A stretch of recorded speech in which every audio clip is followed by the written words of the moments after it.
Yo, people, what's going on? Welcome back to the channel, man. Welcome back to Saeed TV. We are here, man, to discuss the greatest football club in the world. You know what I mean? Manchester United. We're here. We got man like Shells. What are you telling me, Shells? Hey, good vibes today. Do you know what I'm saying? I'm feeling like you. I've been grafting, bro. Come on. Man United are making me graft because there's news Come after on. news. You see what I'm saying? Come But on. big up, man. Thanks for having me. I see the trim there looking. I see the codes fleeking. Oh, you saying, come on, man. You feeling brand new? Yeah. They said, yo, Baleba's coming. Let me get a trim. Are you mad? I hear it. Are you mad? Man have to be ready, man. You know. Man can't be acting like the old Man United of last season with the Garnacho on. Man gotta get a trim, bro. Are you mad? Then man said Baleba. He said, go and get a trim, man. Look good, look sharp, look fantastic. You know the ones there. But yeah, man, big up to Shells. We should have Elite Pundit and hopefully Staffy will join us. He wants to apparently cook me, so big up to Staffy in the building. But yeah, man, the first one obviously today was the Cesco situation. Obviously, we get to Baleba, we got Donnarumma talk, we got Garnacho, we got Hland, we got bare shit to talk about. Even Anthony. Apparently, Benfica want to sign Anthony. So the money's loading, bro. The money's coming in. You know the one's there, finally. But listen, people, we have obviously the news that we're gonna go and get Benjamin Sesko. Agreement was reached. Arrival tonight, medical and signature on Friday. Unveiling on Saturday. Wow. You know what was there? Unveiling medical. And then, yeah, man, he's going to be a United player, man. What are you saying? What are you saying about Cesco, man? Big up to Elite Pundit as well, who's joined us as well. Big up to you, bro. But, yeah, what are you telling me? What are you telling me, Shells, about Benjamin Cesco? You know what? End of the day, I'm going to keep it a stack. He wasn't my first choice. However, that doesn't matter. That doesn't matter. United have identified that when you look at rebuilds, you get players from the ages of 23 to 26, and that's what Cesco is. Do you know what I'm saying? Yeah. If we got Watkins, you'd have to get another striker in 2 years anyway, 2-3 years anyway. So you're probably going to end up paying the same price. However, if he does come in and bag now, price is forgotten about. Do you know what I mean? No one cares. No one cares if you're bagging. But all in all, I'm just excited. We got a 6'5" lamppost, bro. Do you know what I mean? Like literally. I'm excited. Shit, you said 6'5". I thought you was talking about Elite Pundit. Yeah, true. Elite Pundit is tall, man. You know, don't make me shorter. Don't make me shorter. I'm 6'6". Don't make me shorter. 6'6". There you go. There you go. But no, listen, man. Mobile 6'6". Not like that donkey Havertz. Yeah, you know what I'm saying. 6'5", mobile, physical specimen. Do you know what I mean? And people look at his goals, and it's like, bro, you need to look at the minutes per goal ratio.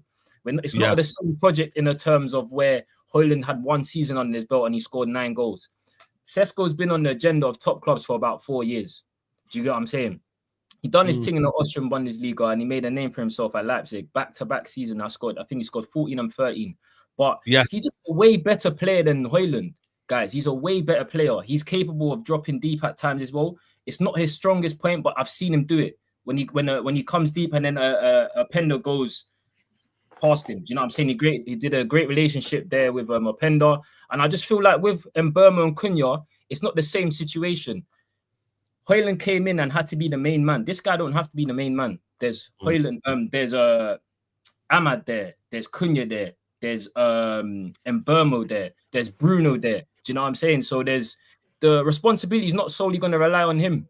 And I just feel like it ultimately we got who we wanted. Do you know what I mean? If a club are willing to spend 74 million on a 22-year-old, then there you go. Arsenal's main target as well. So people can't go and act on like he's some dead food project. I keep saying this.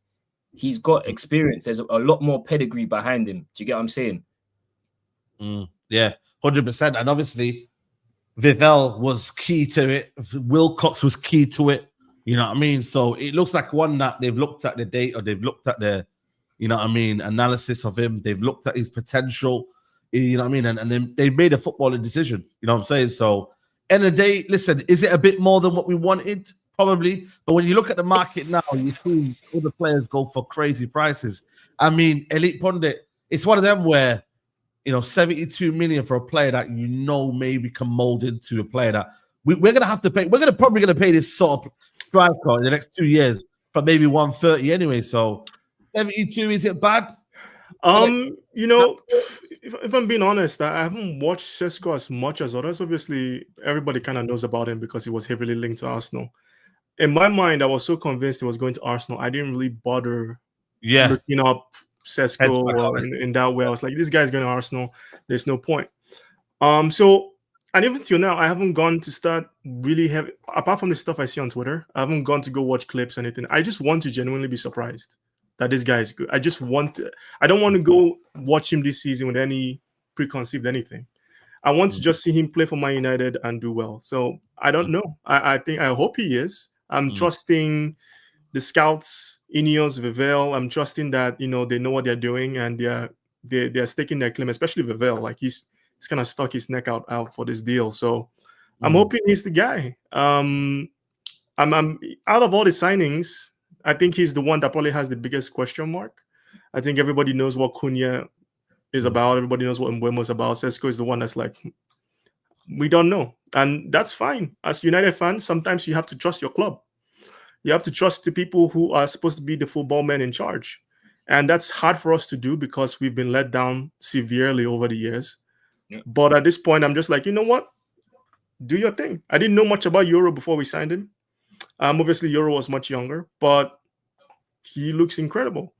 Dogu as well. His name really started coming up last year, so there wasn't really a lot about him. So I'm hoping he is good. I think fans should be patient as well, which is hard. United fans are not usually patient. But, the attributes we all know about, he has great ball striking. Like you've said, he's tall. He has good pace for his height. So let's hope he comes in and links up well with Cunha and Mbeumo. And I think we needed a striker of that profile because Cunha and Mbeumo need that guy that's like able to stretch play in the box that will give them more. If he can occupy those center backs enough, they'll have more space, right? You need someone that is intelligent enough that can link with them, but also go away from them when he needs to. That's what Cunha and Mbeumo need. They need someone that's intelligent. And for me, Hland is just not that guy. He's just not intelligent enough. He has the pace, Hland, he has the strength, but he doesn't know how to use it, which just makes him useless. So at the end of the day, we'll see what if Cesco can be that guy. Absolutely. Just to break down the numbers for Cesco, by the way, which I'm not going to lie to you, you got to give it to Ineos in terms of the breakdown of the deal. 85 million guaranteed, 3 million bonuses, 2 million expected value of the game between Leipzig and Manchester United. So they've done that within the deal, man. So they've used different elements of, the whole package is spread out nicely in terms of what they can offer. And also the key thing is that the payment of the wages, apparently we're looking at 160 grand a week in terms of wages, which I ain't gonna lie to you, it's not bad at all. I don't know what he was on at Leipzig. It might have been, I don't know what he was on over there, but 160, not bad at all. And Newcastle, we're going to pay more. So this idea that, Man United are getting players because we're going to offer them big wages is wrong this year, isn't it? You know what I mean? And I think rival fans can't accept that. Them ones there, they can't really accept that. So the fact that we've done that, it shows you everything you need to know. So I will give credit to Ineos for that. Like, they haven't begged the situation. They've done it on their terms. They paid less than Newcastle in terms of the package as well.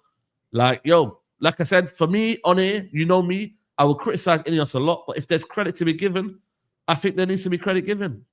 All the deals so far this summer have been structured correctly. So for me, the only thing I was concerned about was like, is it really taking you a while to decide between Manchester United and Newcastle? That was the only thing that was a little bit upsetting to me. But it looks like I don't think he ever really considered. No, I don't think it was him. Waiting for Man United. He just waiting for Man United to come involved. He's airing them. Yeah. That's the only thing, and it looks like it was probably his agent and Leipzig that were maybe obviously Newcastle were offering more money. So that's not bad. 93 grand a week. He was on over there. Okay. You know what I mean? That's not bad at all then. Oh, that's calm. That's calm. Staffy, you wanted Cesco, man.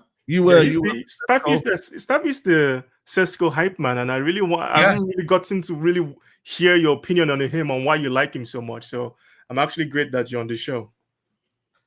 Yeah, man. You're waffling mad still right now. Yeah, your mic's muted, bro. Oh, my bad. I was saying I'm on that brown envelope. That's why I was hyping him up. They paid me to do some baby Zlatan hype. That's all. I didn't believe anything. I just got paid, and bills have to be paid, bro. That's the only reason. I hear it. So I said I hear it. Like, yeah, he agrees with that logic. No, I'm just playing with you. I hear it. No, a lot of bit of what I say is just a little bit for banter, but no. So if I'm being honest with you, Brian, first of all, I haven't streamed with Brian in a while. I know he was in retirement because United depressed him last season. So it's good to share the panel with him again. So welcome back. When it comes to Cesco, I'll be honest with you. As much as I call him Baby Zlatan, it's mainly just because like of his height, his ball striking, his agility. Zlatan at 21 was a lot better than Cesco. Sorry, at 22 was a lot better than Cesco at 22.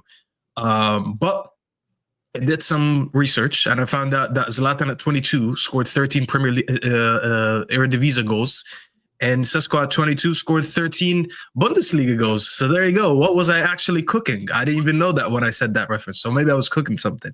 But on a real note, he wasn't my first option. I'll be lying to you. My first option was a stopgap striker like Mateta. Me and Saeed had this whole debate on that last show we had. He disagreed with stopgap means. I explained it. We're not going to go back. But I wanted a stopgap striker because I didn't really like a lot of the options this summer. If we couldn't get Gyökeres, who I thought was more fitting for our transitional play, and plus he knows the manager, I thought let's go for Ekitike because I rate Ekitike a lot as a young talent, and I feel like he's easily more developable than a lot of other players. Because for his age, I thought his IQ was high. Everything he does on the football, bar his finishing, was very good, and his finishing, I just felt like his finishing just needs a little bit of improvement, which to me was probably the easiest thing you can improve at that age as a striker. Just shoot a little bit more, and there you go. But we didn't get him. Cesco, to me, was one of my last options. Not mainly because I don't like him, it's because I don't trust the club to develop him. And for so many reasons. I mean, you guys already said the fans are going to be impatient if he doesn't hit the ground running right away. And that's just the age that we live in, the age of Twitter and on YouTube and all that social media stuff. It's going to take one or two bad games. People are already calling him Sesko offender and all that stuff. So you already know that you already know they're going to be cooking him. Oh, he's Hland 2.0. I'm going to be honest with you guys. The only reason he's called Hland 2.0 is the same reason people called Mateta Lukaku 2.0. They just look at the racial profile and they just put him to the... Racismo, no. Lukaku. It's racism, really, when you think about it. It's unconscious racism, bro. Like, Mateta is nothing like Lukaku, and they called him Lukaku 2.0. And then... Cesco is nothing like Hland, and they called him Hland 2.0. It's mainly just because they're European and white. But Cesco's a lot better than Hland, if we're being honest. I know Elite Pundit said he didn't watch a lot of him, and actually that's a good thing because I think we're going to see a completely different Cesco than what we've seen already at Bayer Leverkusen, and I'll tell you why. I watched a lot of his footage. A lot of the stuff that he did over there was hold-up play because he had Openda with him. I don't think we're signing Cesco for hold-up play. A lot of our play is going to be transitional. A lot of our play is going to be high press, high intensity, and a lot of runs. He's physically, as you mentioned, Brian, 6'5", blistering pace. Physically, he fits the profile. And he's only 22, so give him a couple more years, and that body's actually going to like fill up a little bit more. You put his attributes, his raw attributes, and you try to mold it into that striker he's still going to link up play, hold up the ball and all that, but running in the channels, making runs for Cunha, making space for Mbeumo. When we're in the box, he needs to improve his aerial game. You look at all the aspects that he has, and with coaching is going to be a big thing for him more than anyone that we sign. You coach him to become the style of striker that you want, you can make something out of him. Because, as I said, the attributes are there. The physical attributes, those are God-given attributes, so we're not going to talk about that. But his ball striking, his link-up play, his runs, If you can mold them into that, you tell them, this is what I need from you. These are the areas I need you to occupy.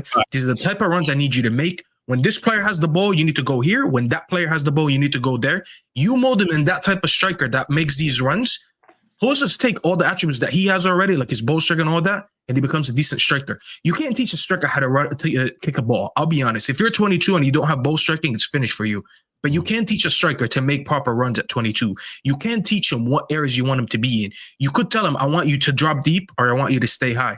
That's going to be on the manager and that's going to be on the coaching. And we can coach him into what we need him to be. As I said, he has all the natural attributes to become a decent striker.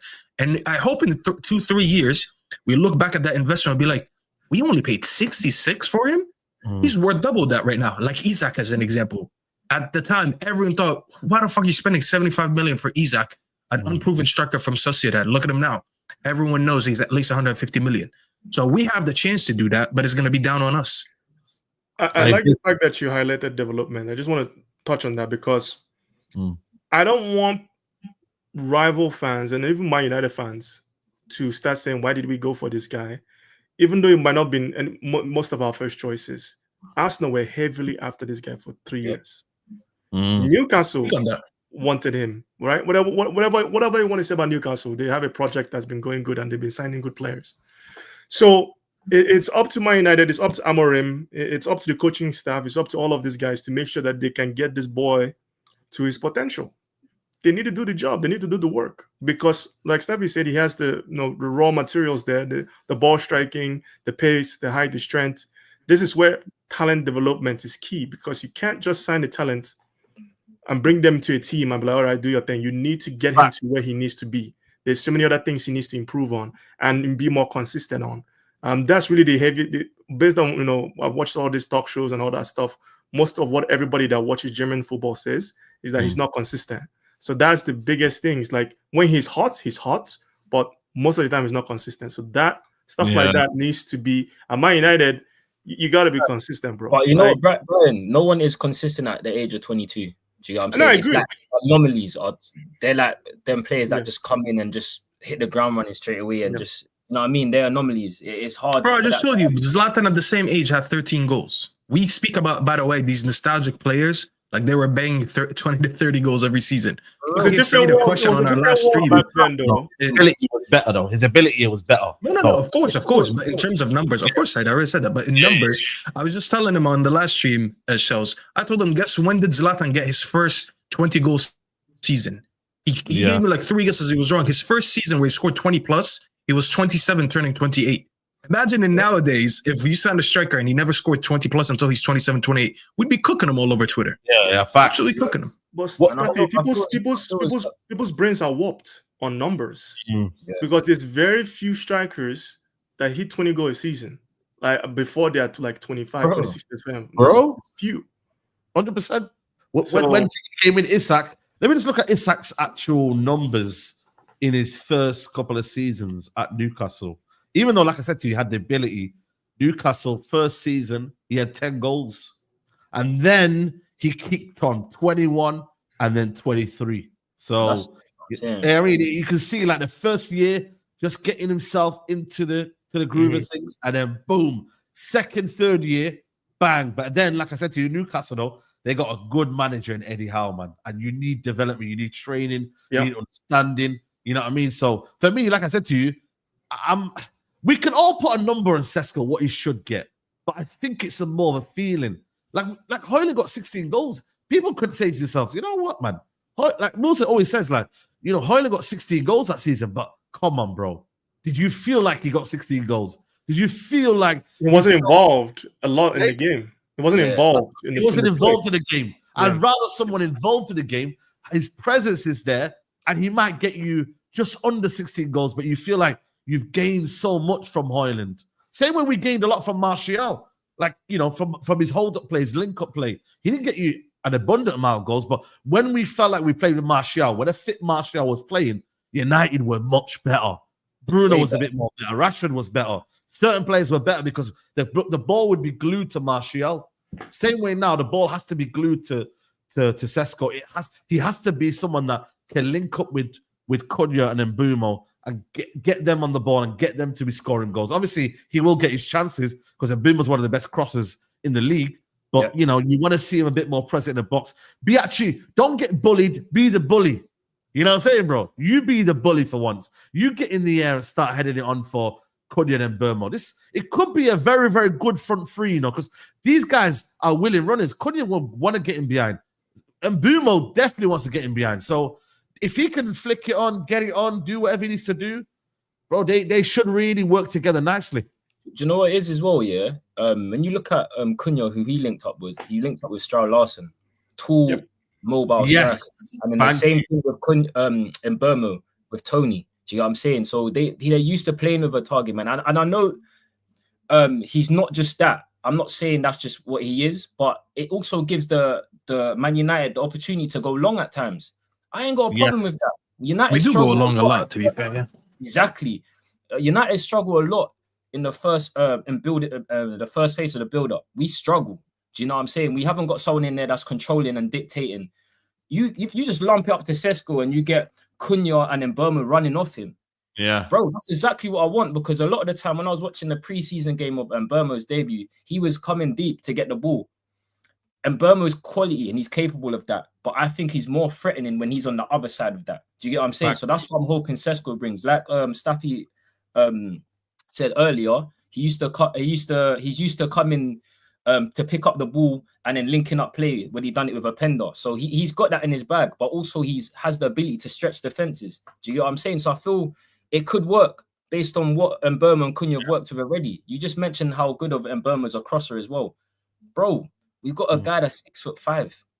And Mbeumo's crosses his money. Do you know what I mean? So, bro, he crossed the ball about 202 times apparently last season. One of the highest in the league. If I got a 6'5" brother in there, then keep crossing, bro. How tall is Whistle? That he must have been crossing a hell of a lot of time, unless he was trying to do it. Whistle isn't tall, to be fair.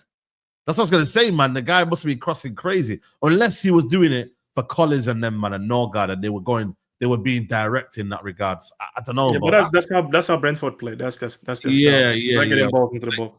I was gonna say, man, but no, honestly, man, I think for me, listen, I think end of the day, yeah, he's a United player now, and we got to back him in it, and we got to see how he's gonna do. I think, like I said to you, the thing is, you've got to have patience. You know what I mean, and we've got to, you know what I mean, be careful of what we want and what we wish for. You know what I mean. So I feel like for me that hopefully will sink into the United fan base, and we can't just write him off already. But that's because I gave Hland a year, even though I watched him at Atalanta. I did give Hland a year. You know what I mean? Because I remember arguing with a lot of fans. I say, yo, give Hland the next season. And in the next season, yeah, khalas, innit? By October, November, I was done with Hland. But you've got to give him a year to adapt because it's a different league. And then the next season, then maybe you can have a bit more expectation. But the first season, even though rival fans could do their thing, I don't really, you know what I mean? That's going to happen. You know what I mean? Same way we're going to crash it on Gyökeres, then we're going to crash it on Cesco. It is what it is. The game's a game. But I think for me, I just think Cunha and Mbeumo gives me a lot of hope that these guys are not going to leave him. You know how Garnacho and them, man, just weren't passing, bro, to him. That ain't going to happen, man. Them. You're not going to see a brother frustrated, bro, and say, why are you not passing to me? You know, brother, you will get the ball. Just be in the right places, be mobile, you know, be proactive, and you will be a success, hopefully, at United. So you know that comes from training, though. It comes from training. When you're playing with someone, you know, like if this guy is going to be able to, like if you're training with Cesco and they see what he's all about, they see, man, this guy has a great shot on him. If I give him the ball in this area, he's going to score. Like you're gonna play the balls to him, but if it's Hland and you know he's not making the right runs, he's not doing the right things, you're gonna be less inclined to do that in a high pressure situation in a football game when there's 80,000 people screaming at you to your team is losing. You might not be like, listen, I'm gonna go myself. I'm gonna try and shoot myself, and that's the biggest problem. Like I say, with Hland is up here. So hopefully Cesco is more intelligent and he connects with his teammates better. Talking on Hland, I think we should stick on Hland. Fabrizio Romano is saying that AC Milan are looking at him, but he wants to stay, man. He wants to fight for his spot. And man, he ain't really looking to leave, man. Them what we were saying, man. He's been liking a few posts and that. Man, he's adamant he wants to stay. The thing is, for me, though, I just think if we can get money from this player, why can't we, man? Because, you know what I mean? Another year goes by the price decreases, man. You know what I mean? But he's insisting on staying, not scared by competition. You know? Listen, like, Someone's say this is initial loan with heavy loan fee and salary covered. Brother, what's wrong with these? You know, these Serie A teams, man, they really piss me off, you know, because when they want to sell you a player, it's the maximum. And when it's like getting a player, they don't want to pay a penny, bro. It's just mad, bro. I hate these. The move for Hland should have been Leipzig. Yes, should have gone to Leipzig. I'm surprised. Go to Leipzig, in my opinion. I don't understand what he's doing. I don't know who's advising him. Yeah. I don't know what he's listening to. I get that he's a United fan, but sometimes, bro, it's just not working. You know that meme where you put the hand on the shoulder on the guy? That's the kind of conversation you need to have. I got a better one. You just gotta. This is what I thought. This is what I thought when I saw that, bro. This is the meme I thought of. How do we tell him? Yeah. How do we tell him, bro? How do we tell him, bro? Bro was saying he was liking Cesco's post from Fabrizio, and then the news coming out. Oh, he's not scared of competition and he wants to fight for his spot. Brother, read the room. You're not wanted. You're not rated. You're not doing well. Honestly, the best thing you said, Elite Pundit. Who the fuck is advising this kid? Like, clearly you had a stinker of a season. Your career's not progressing. There's a World Cup year next year. What are you doing? You want to be in that Danish team? You want to be leading the... I mean, I don't even know how many strikers they have in that country that are good. But then, do you want to keep your spot? Monaco, and then they got some dead guy. But they've not got... Like, he will be constant regardless if he plays or not. They'll probably want him at the World Cup. You know, almost there. But nah, honestly, I don't know, man. I think for me, listen, he's gonna. By the way, you shouldn't be mad at him. You need to see what Man United do, because he's gonna always say, "I've got a contract here," and to be honest with you, I want to stay here. I think for me, you know, yes, Cesco's coming in the door, but he's not a like prolific goal scorer. He's not a superstar. He's not an Isak. He's not a Gyökeres. So for me, I think I can work here. I can fight for my spot. But Man United need to let him know that, yo, brother, we need you to leave, mate. We you know, you see how Jackson and Chelsea have made it clear today that they're leaving. But both of them have realized they're leaving. You know, you got. They're going to have the conversation with Hland and make it very clear that. I think so. They're going to make it very clear that he needs to go, because one. Yeah. I told people last season, and people didn't believe me when I was telling them, the manager doesn't rate Hland. He's playing because he ain't got no one else. And, you know, he's trying to manage Xerxes, who was just having his first season. If the manager didn't rate, if Amorim rated Xerxes less than Hland, would have sold Xerxes this season. But he's not. He's keeping Xerxes and he's staying Hland. Go. The last game that we played, where you're like, oh, let's see Hland and Buemo and Cunha together. He didn't do that. He stuck him on the bench. True. So he doesn't rate Hland. Hland, like, he gotta go, man. He needs to, like I said, like you guys said, he needs to read the room and leave. The way you said that was funny. You need to read the room and leave. Like, I mean, there's nothing left to say, man. Like, I hear you, man. It's not even personal. I like the kid. I admire his passion and his. You defended him a lot. Yeah, so for you to say that actually like weighs different. I defended him for months. This guy, and for me, it's like the biggest issue I have with him is up here. It's like this just he's not intelligent. It's like you have good physical attributes. You're quick. Like you saw the goal he almost scored this preseason. He has the pace, but he's just not a smart player. Very low IQ. We need a bidding war, man. We need another team to get involved, and then maybe AC Milan can really pump the pressure. I think if he says he wants to go, then a lot of teams will. Okay, that's the issue. You know what? His price just by 10 million, because the minute Leipzig made an inquiry for him and United were open to moving him on, now you're getting the AC Milan's want to loan him in, Napoli want him. There's rumors about Saudi Arabia. That's how you drive the prices up. The minute you know the commodity is attainable, people want him now. I think the reason why no one wanted him at first is that, I mean, he's really not that good, but we weren't making it clear that I guess we want to move him on. But one club comes interested, and there you go. The price right away goes from 30 to 40, which is good business on our side. Because when we say we want him for 40, we're probably going to sell him for 35, around that. So there you go. That's extra money. But yeah, he's attainable now. Do you know what it is with Hland as well? Just like you said, read the room. Yeah, Leipzig is a perfect club for him to develop. Perfect, you know. It's absolutely perfect, and that league suits him to a T. Do you get what I'm saying? He'll have so many opportunities to run in behind, and at the end of the day, yeah, whether he wants to stay or not, someone at United just got to tell him. When you look at our options, we have Cesco now, who is the exact same age as you and bought in for the same money. Like we've that shows me enough that we've given up on you, right? Then you got you've got Acuna in there and then Bournemouth there. I'd rather see all of these men before I see Hland again. I'd even put Bruno false 9 before I see Hland again. And it's not because I have the agenda. Again, I think Hland can go do his thing in Leipzig and score goals. I just saw from last year, he can't handle the pressure and he was lacking the basic fundamentals of a striker. I'm not even asking to score goals at a point of the season. It was just bringing the players in, lay it off. He couldn't do that. Do you know what I'm saying? So go get your confidence elsewhere. Go build your name for yourself in Leipzig again, and maybe you might get another move. We're saying he won't get in he'll still get in the Denmark squad, but still, if you're not playing for a whole season, whether you're in the squad or not, it doesn't bode well, bro. Football is based on confidence and rhythm. You're gonna have no rhythm going into the World Cup, and apparently the striker anyway that's rivaling the Monaco one. He's Danish. You know what I'm saying? So what I will say though is that you know what time is. People can think when the season starts and he's not playing week in week out. I think he will look at it. I really do. Like, I think he will look at it and be like, you know what, I'm not playing, and then. That kind of period there, you'll have a lot of thinking. Last day, transfer deadline day, you might see some happen. So I think, you know what? Right now, he's putting up a brave face, but I reckon there will be development. I really do. I think there will be something happening. Just give it time. Because like I said, when you're not playing, then you're not playing, and then you realize, shit, why am I not starting? Because Cesco's not here. I might as well get a head start. And the manager don't play you because he plays, let's say, for example, Cunny up front.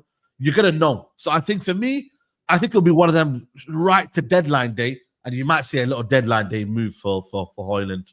I really do. Yeah, so keep an eye. Hopefully he wakes up because absolutely. Come on, Super Chats came in and says Jason has a Sesko and his agent were playing Newcastle. Maker says Chelsea and Betis want to lowball us late for Garnacho and Anthony. I'd rather bench him and then ruin their World Cup hopes. Let the clubs take advantage of us. And Ruben has a record developing young players. Big up to you, Auntie. We're gonna get to Garnacho and Anthony later on, but let's talk on Baleba, man. Baleba. That's the hot topic right now, man. Hey, United listen to you. They saw the Saeed TV thumbnails. Hey, listen. I'm saying, man. You know the comments they say. Why you got Baleba on your thumbnail? You know, it's not coming to Man United, brother. We're just trying to manifest something, man. We're just trying to do it. And listen. There's no harm in doing it. You know what I'm saying? We're just dreaming, and it is what it is. But you know that picture of that kid that had the 1 sec, before you go, yeah. Remember last week, guys, Saeed, Brian, we was talking this exact same conversation, same time. We said we have to move for him now, regardless. Regardless, in life, you just gotta manifest it. Facts. You just gotta manifest, speak it into existence. But yeah, stuff you go on, my bro. No, I was saying, you remember that picture, that famous picture of that little kid with the Wayne Rooney sign that says Man United sign Wayne Rooney, and then when we signed Rooney, we had the little kid next to him, and they unveiled Rooney with that. If we sign Baleba, I want to see Saeed with his thumbnail right next to Baleba. Bro, listen, I need to see Saeed on the Old Trafford grass.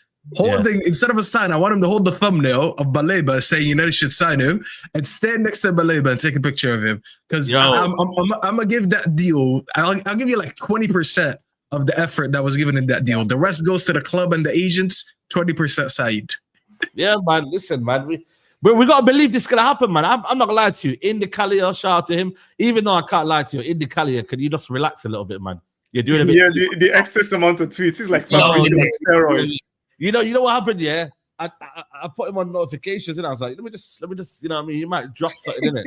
And I had to turn it off the notifications. Like, yo, listen, man, you're waffling now, bro. I'm seeing some mad exclusive, and the exclusive ain't really exclusive, you know what I mean? But what I will say though, man, it's like we're hearing reports, by the way. Don't it's not. It might not be true that he wants to join Man United.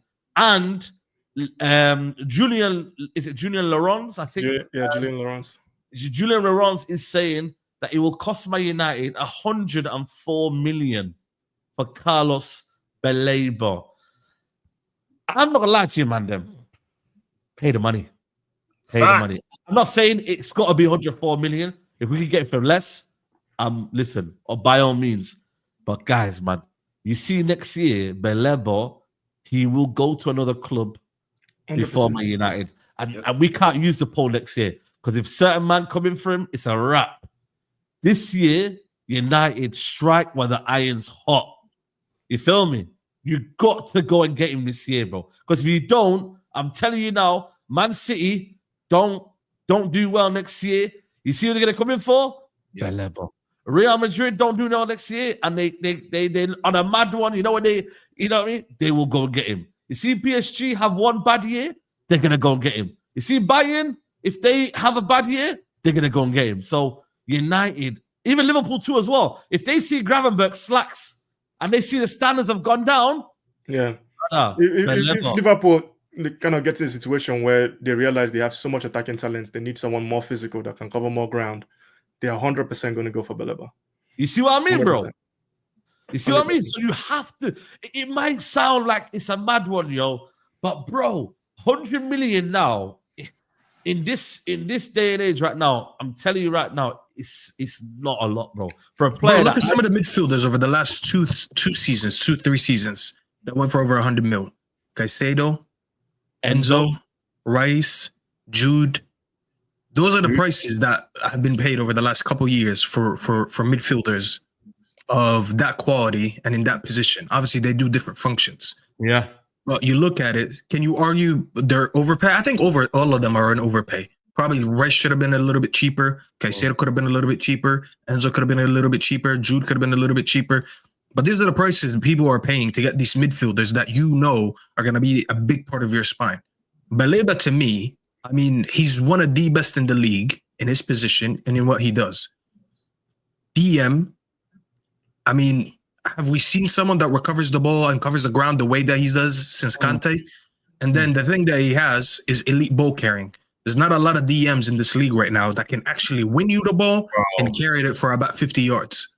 Yes. To me, those alone, I mean, look at us, bro. We have like Bruno in that midfield that do nothing defensively. We have Mino that, as much as I love him, he's not really someone that brings intensity on the defensive end. We really don't have, the only two that can defend in our team are not even elite on the ball in terms of Casemiro and Ugarte, who honestly, the guy's probably not even a footballer. You get him, at least, you know, you can have one guy that starts in that midfield and is most likely going to carry his partner most of the times. You can get away with having a Bruno. I mean, as it's not ideal, but you can get away with having a Bruno in that pivot and him just losing his position all the time and bumping forward and all that when you can allow someone who could sit and win the ball. And as I said, his ball carrying is elite. The way, look at it, just go watch all his videos, bro. The guy wins the ball and will run like 45 yards with it. Do you remember United game last summer when they beat us 3-1? He was having fun. He cooked us. He was popping it. He was having fun. The guy was just flipping, just gliding past our midfield like at ease. He's baby Kante, bro. I'm gonna be honest. He's really baby Kante. Because Kante was good at running with the ball. He was good at winning the ball, and he wasn't really the best of passers. Like he can make a pass, but he's not an elite passer. Baleba just reminds me a lot. Like people compare to Caicedo. It's not really Caicedo because his ball carrying is better than Caicedo, but Caicedo's passing is a lot better than him. The way he carries the ball, he is literally baby Kante, and we missed out on Kante when we had Kante is that I think physically, don't get me wrong, Kante was he's bigger than Kante. He's bigger than Kante, so that's why I believe he's not similar to Kante for me because he can use his body, and I think he's got the upper body strength to glide. Yeah, to be fair, Kante never got bullied, bro. Kante used to bully players twice his size. Did you see the Amadou Onana clip wasn't that big. He was bullying on Baleba? The Amadou Onana clip, the analysis he was giving. Yeah, crazy. Yeah. For if someone what Sully said, someone saying Sully said something. That better be good. Oh shit! Okay. Listen, I hope this is true, man. Sully, man, we need you right now, bro. Because boy, if this is true, man. Carlos Baleba is fully open to joining Man United. United know this. Personal terms, I've seen has no issue. As per others, contact has been made with his representative. Deal seen as difficult due to Brighton financial demands, even with installments. Boy, listen, man. If he's at least saying that he wants to join us, I think for me, United should make the move. If he's saying that he wants to join us, United need to make the move, bro. Because, like I said, the bit here, the fully open to join us, that wasn't really mentioned. It was only kind of United making almost that idea of, yo, you know what I'm trying to say, like, we're interested in him. But now they've probably gone to his camp and said, yo, are you involved? Are you on it? Let us know, because if you're on it, we're gonna make the move. But like I said, 100 million, if they're saying, the problem is with United that they've got away with it so far with the installments. Yeah. Right, they're difficult to deal with. But if we give higher fee, say we give, let's say, for example, 105, 110, we can then maybe manage the installments better. But it all depends on the opening fee and what they want as a, you know. I'm going to be honest. I think this is part of the reason why I was so frustrated during that whole situation with Mbeumo, because I knew for a fact United were lying about their financial state. Oh, yeah, massive. They're lying. Yeah. And then listen, fair play, it worked and it's working. But it's not going to work for this deal. You need to go in there and put the money down. Like, serious offers. The first offer needs to be so serious that you know the second and maybe the third one is going to get the deal done. That's how serious the offer needs to be. So they're saying they want 104 million. The first offer needs to be 80 plus 20, something like that. Yeah. That's what I'm saying. That's what it needs to be. Yeah. I was going to say, it's got to be 80, like 80 plus. Like 80 plus. Yeah. Go in there and sales can come in. If we get the sales correct, I mean, if we get Garnacho 40 million, 50, maybe 50 million, you know what I mean? Dare I say 50? You know what I mean? We get Anthony. That then you could. The thing is, they need to have guarantees of the sales are going to come in. If they have guarantees, I don't think the sales, like, again, I don't think the sales like, yeah, we want to get sales and we should move these players on. Yeah. But I don't think it stops us from going for Baleba. Really I agree. The finances, especially the PSR part, where they were saying that, you know, based on how, you know, the new business stuff and everything was structured, they're not even looking at United per se. It was almost two different companies and whatnot. And so for me, it's a case of let's go in strong. Listen, we have time to sell the players, and we should. And I think Garnacho will go to Chelsea. I think Antonio will move. What we end up accepting for these players, I don't really know. I don't care too much. What matters is that we get better as a football club. So we need to go get this guy, get him in, and then you're laughing, because I don't think anybody are giving United a chance of signing Baleba this summer. Nobody gave him a chance. You man, we didn't even give us the timeline. Like I said to you, man, I was manifested over there, bro. I manifested Cunha happening. Yeah, this season. Think about it. All the players, bar Cesco, Saeed, it's all players that we spoke about last season and we never thought we'd get. We talked about Cunha, especially Brian and Griggs. Somehow we got him. We weren't even linked with him. We spoke about Mbeumo, not as much as Cunha, but we spoke about him. Then somehow we got him. And then Baleba, we all dreamt of Baleba, never any serious links, and now we're actually in for him. Like, they might actually be listening to us, bro. I can't lie, man. Now that I'm thinking about it, they're tuned in right now. You know, Vivel, hold on. I'm looking at the camera. Vivel and Wilcox, if you're watching us right now, go get Baleba. Go get Baleba and stop playing around. We know you're watching, and like the video while you're at it. Yeah, like the video, man. Like the video, man. Sadim saw what is it? The protest group. I was like, this people are playing with me. No, man, put the money in, bro. Put the money in, and listen. Tell you now, that protest doesn't happen. I tell you right now, that protest doesn't happen. Listen, man. Listen, no one will care. Brother, listen. Them man there, let them do their thing, bro. But what I will say though is, for me, the Baleba situation, I think if we see now all of a sudden Baleba is not training, then it's a whole conversation. Yo, if that happens, bro, put it down. It's a wrap. Saeed, United need to apply that pressure at the end of the day. We've seen it with Isaac. It can happen. Do you know what I mean? Yeah. People forget we missed out on Moises Caicedo before he came to the Premier League. Before he came to the Premier League, we were scouting him. We should have signed him for 5 million. We've now allowed him to go to Chelsea for 100 million. Cool. We missed out. Oli wanted Declan Rice. We missed out on Rice. We missed out on Rice too. United have missing a physical specimen in that midfield, but not only, but with quality. Like you said, the ball carrying, the ability to, the Gravenberch turn, Baleba does that. We don't have a single player that can do that can receive the ball and turn. Bro, in that position. Onana pass it into Baleba, he turns on it, he drives 40 yards and he's giving it to the attacking players. This is what we are missing. You know what I'm saying? We haven't had this type of profile for so long. We missed out with Caicedo, we missed out with Rice. We have to address this position. You put this Baleba in now, yeah? He complements anyone. You can play anyone with him. You can play anyone. And Camavinga. Yeah, I forgot Camavinga too. Yeah, because that's someone went and got Ronaldo instead. And then obviously he went to choose Real Madrid. Obviously, Pogba was levels, and it's better than all these midfielders. But people don't fall off really coincides with Pogba leaving the club. Yeah, 100%. Yeah. That physical aspect in midfield, that ability to drive with the ball, we don't have that. We don't have anybody that can get you out of trouble. Because teams just say, we're going to press the hell out of them today. We're going to press him. And there's nobody there that can do anything about it.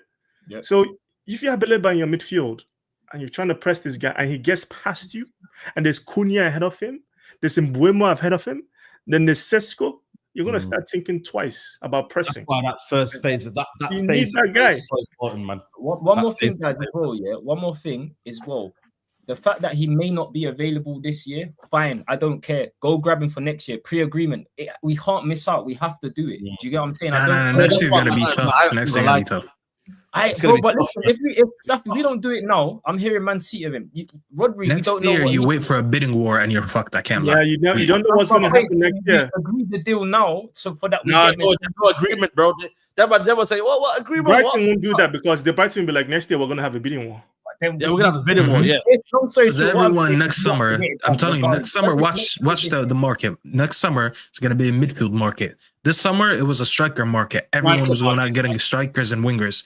But you look at next summer, everyone's gonna go for midfielders because so many teams didn't touch their midfield this year.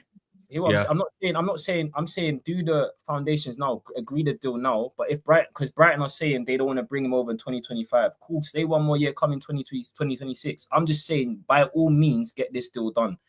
Just going off who we've missed out on already, the type of profile he is, he complements any of our midfielders, any of them. Yeah, anyone. You be like, we have no mainstay in that midfield. Every top club does. Rodri, Caicedo, Gravenberch, and McAllister. We don't have that. We don't know what's going on in that midfield. You bring Baleba in there, it solves so many issues, man. You bring Baleba in this season, and next season you say, Bruno, you're going to Saudi. Yeah, for sure. And you go get Watson next summer. That's what you do. That's what Manchester United should be doing. That should be the goal. You tell Baleba, all right, this season we got you. Watson next. The conversation to Watson be like, listen, we want to pair you with Baleba, bro. Facts. We already have this core group that we've signed. Now you're going to come into the project. Then the project starts sounding exciting. Now you have an exciting situation. Because listen, the difference between midfielders and other people is the midfielders they like thinking about playing with people that are levels with them. That's the thing with midfielders. You hear it all the time with Scholes. They were like, oh, I wish I played with this guy. Then it's like, oh, I wish I played with Paul Scholes and all these things. Players want to play together. Not a player will look at the team now and be like, I'm the only guy going in there right now. That's why for me, this season is the season to go get Baleba, because if you are turning his head now, you're not making him have a conversation. He's thinking, oh, I could go play Real Madrid. Oh, I could go play Liverpool. And also, Man United. The reason why a pre-agreement won't work, I don't think Brighton are going to agree to that. It doesn't benefit Brighton in any shape or form, because the Brighton just be like, cool, you're not going to pay us the money now. We'll just wait. Yeah. But also, man, the United are hot right now, man. In terms of what we're doing right now, man, I say Cesco, Mbuemo, Cunha. Jeez, man, I want to join right now, man.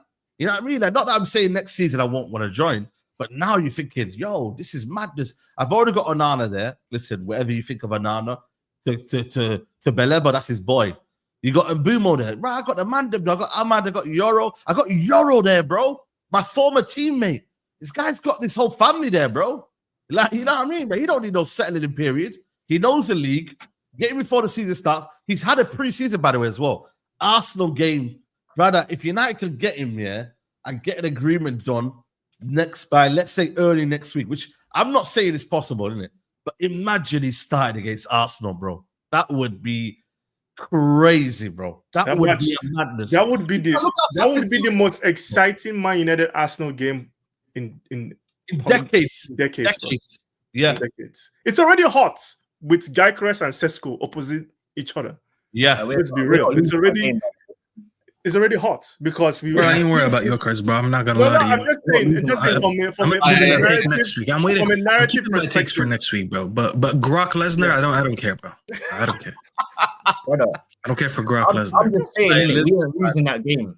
It's just a simple fact. We're not. He should have joined us, and he didn't. So it's on him. I'm just saying that this is the first time I would be excited as a United fan. Like, just listen, back then, United Arsenal was the game, bro. That was the match that people were looking forward to for a good 5-7 years. So I'm just saying, if we get in Baleba, we know as a team, like, you're not going into a big game as a Man United fan thinking, oh man, yes, maybe sneak. And also, we're not going to a game where midfield we're getting dominated. You're getting dominated. You're like, we got to sit back. We're gonna like, you're going there saying, maybe we can play some football here. We can beat these guys if we really turn it on. So that's the mindset that just one signing like that, real top class signing. Now, don't get me wrong. Everybody else we've signed has been fantastic, but Baleba takes it from like here to here, bro. That's the difference. That's the difference. It's structure. You know, people have been using a very, very key word. Is some needle mover. This is a needle mover. This signing is an absolute needle mover because it's one of them where you have bought in a player that is absolute hot property player. You know what I mean? And a player that, you know what, like no one can really say, oh, but he doesn't join our team. He doesn't come into our team. He's not, you know, like, brother, you can't say that, bro. There's nothing anyone can say. Genuinely speaking. Yeah, man. Just like Liverpool signing ASAP, there's nothing anybody can say about that. That's just dream signing. Absolutely. So for me, like I said, that levels. Him or Mainu, him or Bruno, it's one of them two. Bro, like for me, it's one of like Bruno's in the team, but I always said, if you're gonna have Bruno in the team, in that midfield, you're gonna have to need a Baleba next to him. That was the only one, him or Water. But when I look at the two now, I need someone who's an athlete, really. I told you, bro. Well, that's why I compared him to Conte side. Remember when obviously Conte's I'm not saying he's gonna reach Conte levels in terms of his career. Conte's an old timer. But if you remember, Conte's probably, Greg said it, I think, the best. He said he's the only midfielder that won the league by playing alone in the midfield. Basically, what he's saying is Conte was just able to carry a midfield alone with the way he just used to run everywhere. We need that from Baleba. Sorry, bro? Leicester played the two in midfield, and that guy dominated like bro. He made people think Danny Drinkwater was decent. I'm not even joking. Remember, Danny Drinkwater was just right after that. So that's what Baleba could do. I'm not gonna lie. It's not ideal to put him in a midfield pivot next to Bruno, but the best thing is that he's going to be here, and I'm not gonna lie, he just fits whatever we're gonna do over the next 5, 7, 10 years because he's so young and he's so good. You can't tell me. I don't want Amorim to fail, but like if he does get sacked because he doesn't do well, I don't look at him as a player that we're stuck with that only fit a certain system. Bro, you can play him in a midfield 2, in a midfield 3, in a midfield 4, in a midfield 5. The guy he'll be here for any system. These are the type of signings that you pay premium for because they'll fit anything they're trying to do, and they'll be here for years. You know what I'm saying? You close your eyes and you make your payments. You know, as a guy, as a man, right? You see something that you don't want to, you don't really buy, right? But you just know you gotta have it. You just close your eyes and you swap that card, and you think about it later. No, you just that's what we gotta do, man. That's what we got to do. Just got to pay it, man. Just got to pay it, man. You know what I'm saying? Like I said it on the video, like the expensive shoes you want to buy, You know what I mean? At the end of the day, you buy them, innit? But it's only a one-time use, but still you buy them because you want to look good. You know what I'm saying? So it's one of them where United haven't got really a choice right now. They really have to sort out that midfield. And you can't go half-hearted. Like the more I look at you, the more like I get it. We were saying Douglas Luiz and them, man, but that would have maybe patched a little stopgap. That was a stopgap, bro. Let's be honest. It would have been a stopgap, man. And obviously, at that point, we didn't know like if United were prioritizing a midfielder. You know what I mean? Like we didn't know. That's why I'm saying like when reports come out that say United are looking at midfielder, the way we were playing, it looked like United weren't prioritizing it because there was no care in that midfield, bro. You know what I mean? It didn't look like there was care in that midfield. But Amorim said it's the first game of preseason. We need someone athletic in the team. Yeah. But I also think Amorim wants someone good on the ball as well because he liked Obviously, he changed his system around a little bit with the Danish guy he had in there. 21 as well. So we need Baleba does both sides of the game, top level. It's mad, 21 years old, it's crazy. You need to really see that interview with Amadou Onana, because last night it just popped up on my timeline, and that's what really got me even more gassed. Because Onana was saying, listen, I'm strong, but this guy is ridiculous in terms of physicality. Like, he is built like a... I guess he was heroes as well. Pogba. As soon as I hit that, I said, yo, sign him. His technical levels. Can I ask you guys a question, though? If we get Baleba, and we don't sign a keeper, are you happy? No. No, not happy, but I'd allow it, yeah. You let it run, though, innit? I'd allow it. All right, cool. So if we get Baleba and we don't get no keeper, are we doing it, yes or no? Okay, can I tell you something? Let me ask you a question, actually. I'd rather that scenario than the other way around, though. Yeah, I agree. I'd rather not have a keeper, but then have a midfielder, rather than having no midfielder. Of course. So if we get Baleba, you're happy you're not signing a goalkeeper? No, I'm not saying I can accept it. Okay, cool. Yeah, I can accept it. Because I'll tell you what, I forgot who I said that to yesterday. How many good teams have you seen in history that were good, but they had a bad goalkeeper, versus how many good teams you've seen that had a bad midfield? You don't tend to see good teams with bad midfield. You'll see a good team with a shit goalkeeper. Look at more historical Liverpool. Remember that final? They had a very good team all over the place, except for Karius. And to be fair, they lost the Champions League final because of Karius, but that was so obvious that they were very good, and that was the only thing they're missing. We don't talk about them like they were a bad team. They were just a good team with a shit goalkeeper. You can get away with having a shit goalkeeper. You can't get away with having a shit midfield. Plus, the goalkeeper market, I'm going to be honest, bro, the goalkeeper market is shit. I was on my stream earlier, and I went on Capology. I was like, let me look at the goalkeepers and how much they get paid. Because Donnarumma wants 300K. Now, I don't think he's worth 300K. But I was like, let me go see what the market is saying. The highest paid goalkeeper in the world right now is Neuer, 400K. You can understand it, though, because he's been at Bayern for about 16 years. So even if he drops in form, he's worked his way to that salary. He's an all-timer. Then I looked at Courtois, and I'm like, you know what? I think Courtois is the best in the world right now. How much is he making? He's making 288,000 not pounds, obviously, euros. And then I was like, wait, hold on. If he wants 288, why the fuck does Donnarumma think he could get 300K? And then I looked at Alisson, because I think Alisson and Courtois are the best. Bro, Alisson is making 150K a week for Liverpool. Facts. And he's been the best goalkeeper in the league for how many years now?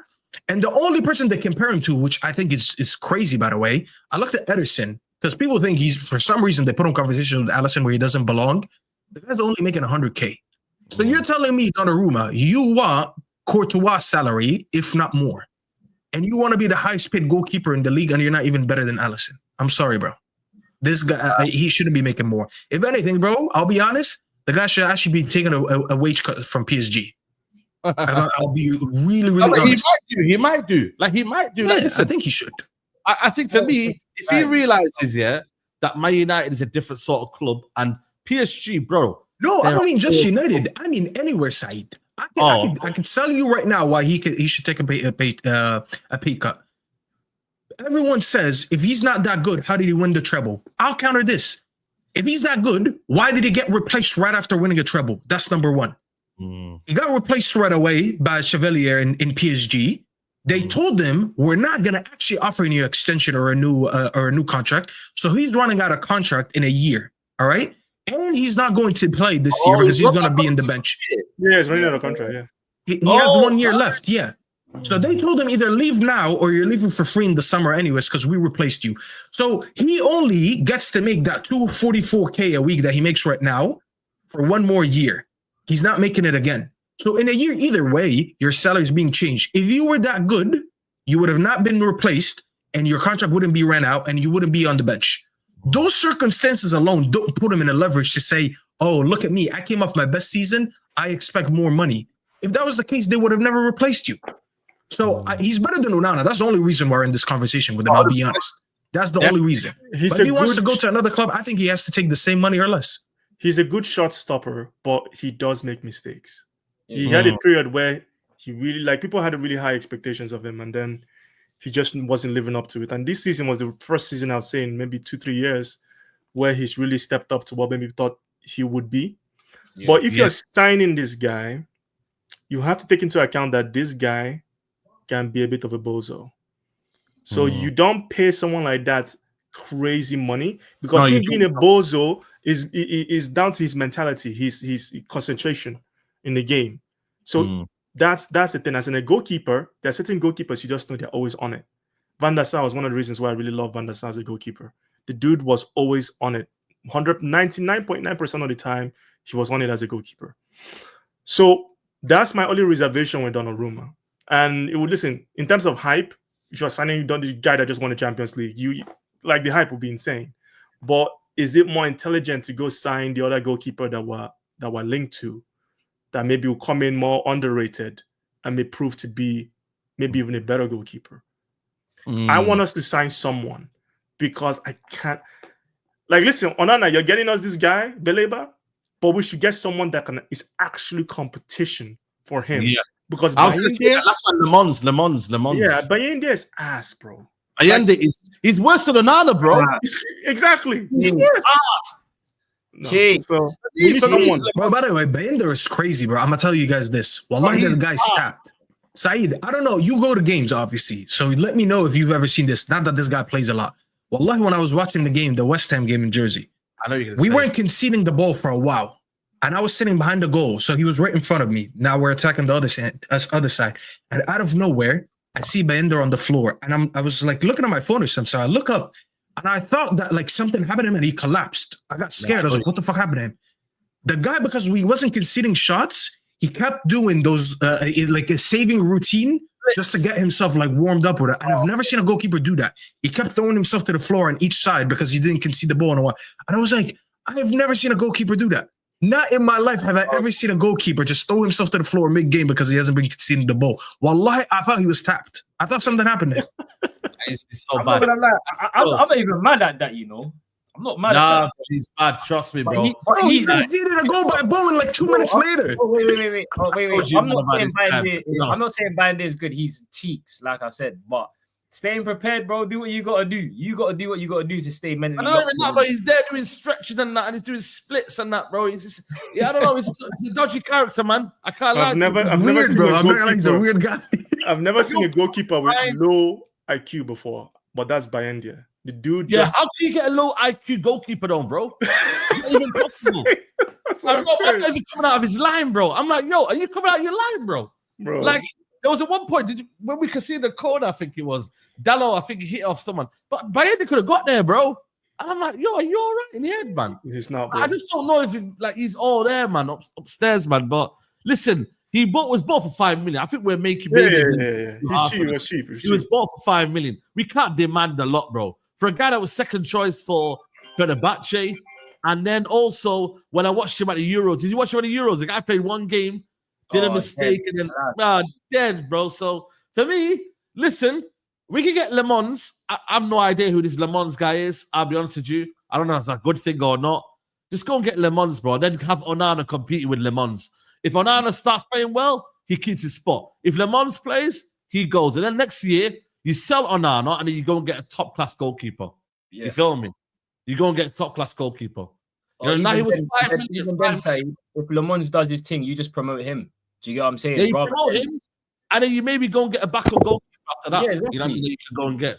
So for me, Martinez, nah, bro, too much money. See you later, mate. You know what I mean? He's also a bozo. Dude is living off the wall. Yeah, bro. You know what I'm saying? So I ain't gonna lie to you. For me, when I look at Bayende, Onana, a goalkeeper for me still is paramount, though, bro. We need someone. We need someone to come in. We still need a goalkeeper, bro. I'm not gonna lie to you, bro, because even though I think Wasim made a comment there, if we have a stable back line and a stable midfield, the keeper should be able to make sure that, you know what, he's okay. We have a stable back line, but there's a weakness. There's a weakness in that back line that I don't know people don't want to talk about, and that's the center back. That to me is the biggest issue so far that we have in the back line.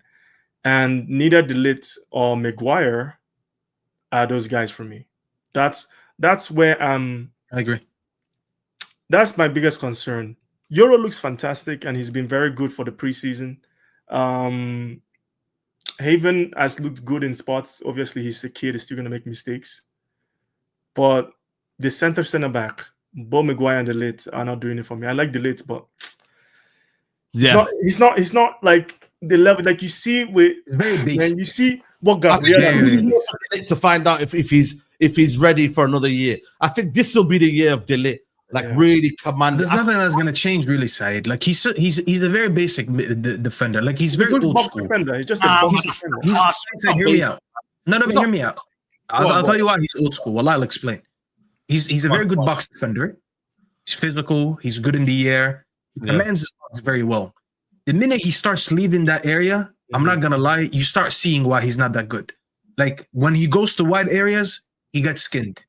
When you ask him to be in the midfield and receive the ball and pass or whatever, he doesn't have that.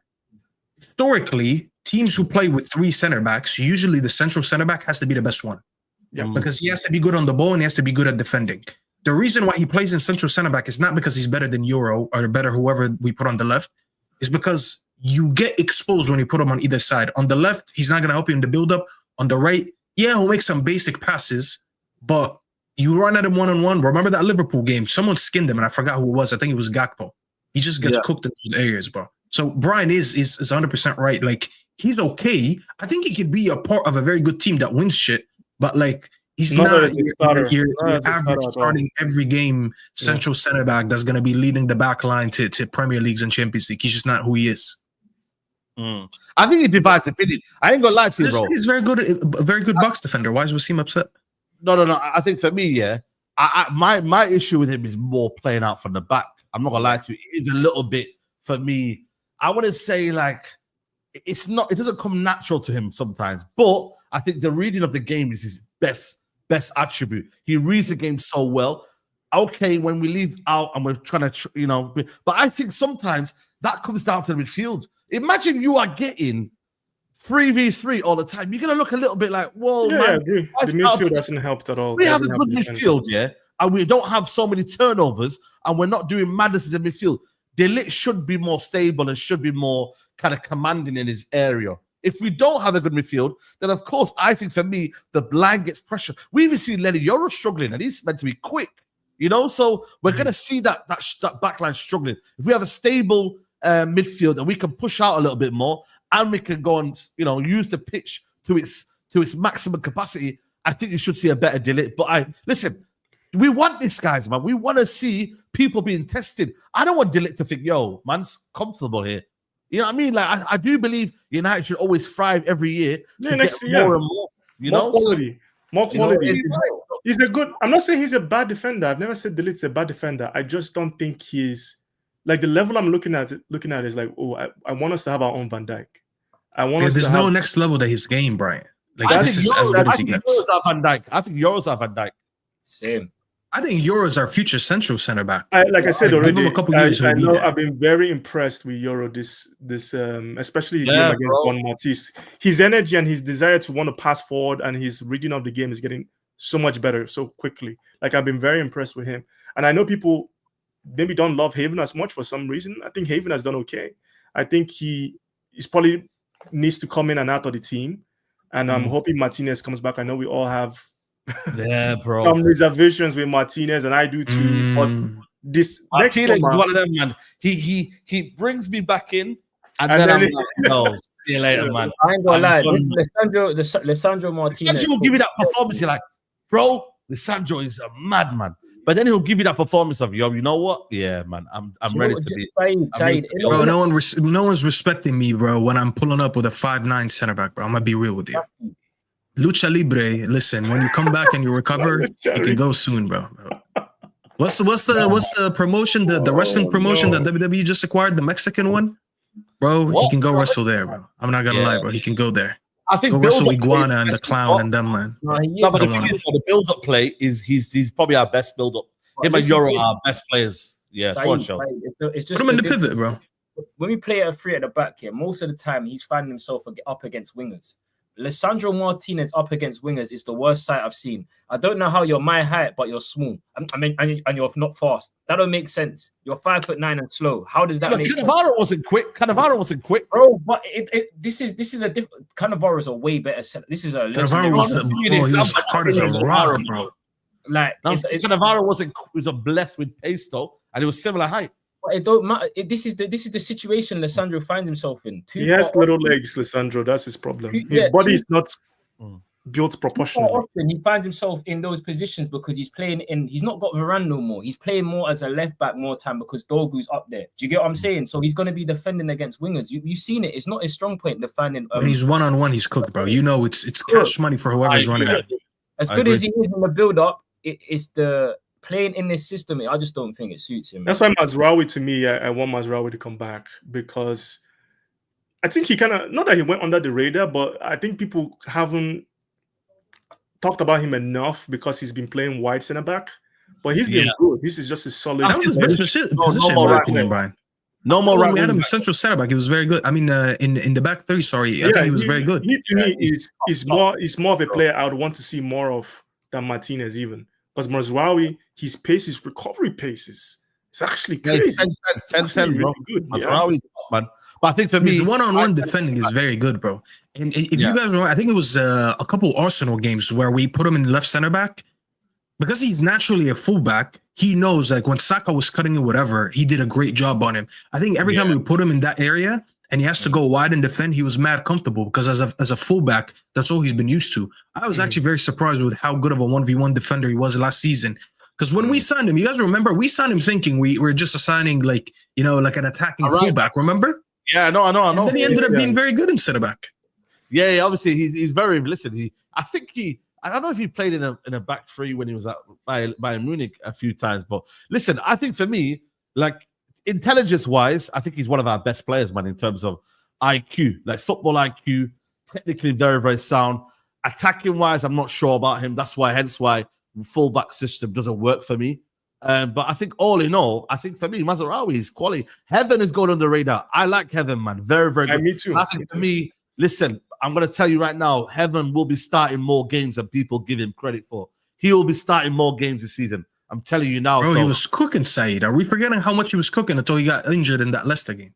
Yes. So for me, he will be a very, very good option. Listen, that's what I'm saying. The back line, I'm not worried, man. I think there's so many options, man, at the back line. You know what I'm saying? That we can put in there that could be ready. So I'm not going to lie to you. I'm not worried about the back line. It's just that midfield area. You know what I mean? And then midfield for now, for sure. Is the biggest, fullback, wing-back situation, for me, very, very good. Dorgu and Ahmad, lovely jobbly. You know what I'm saying? We're nice.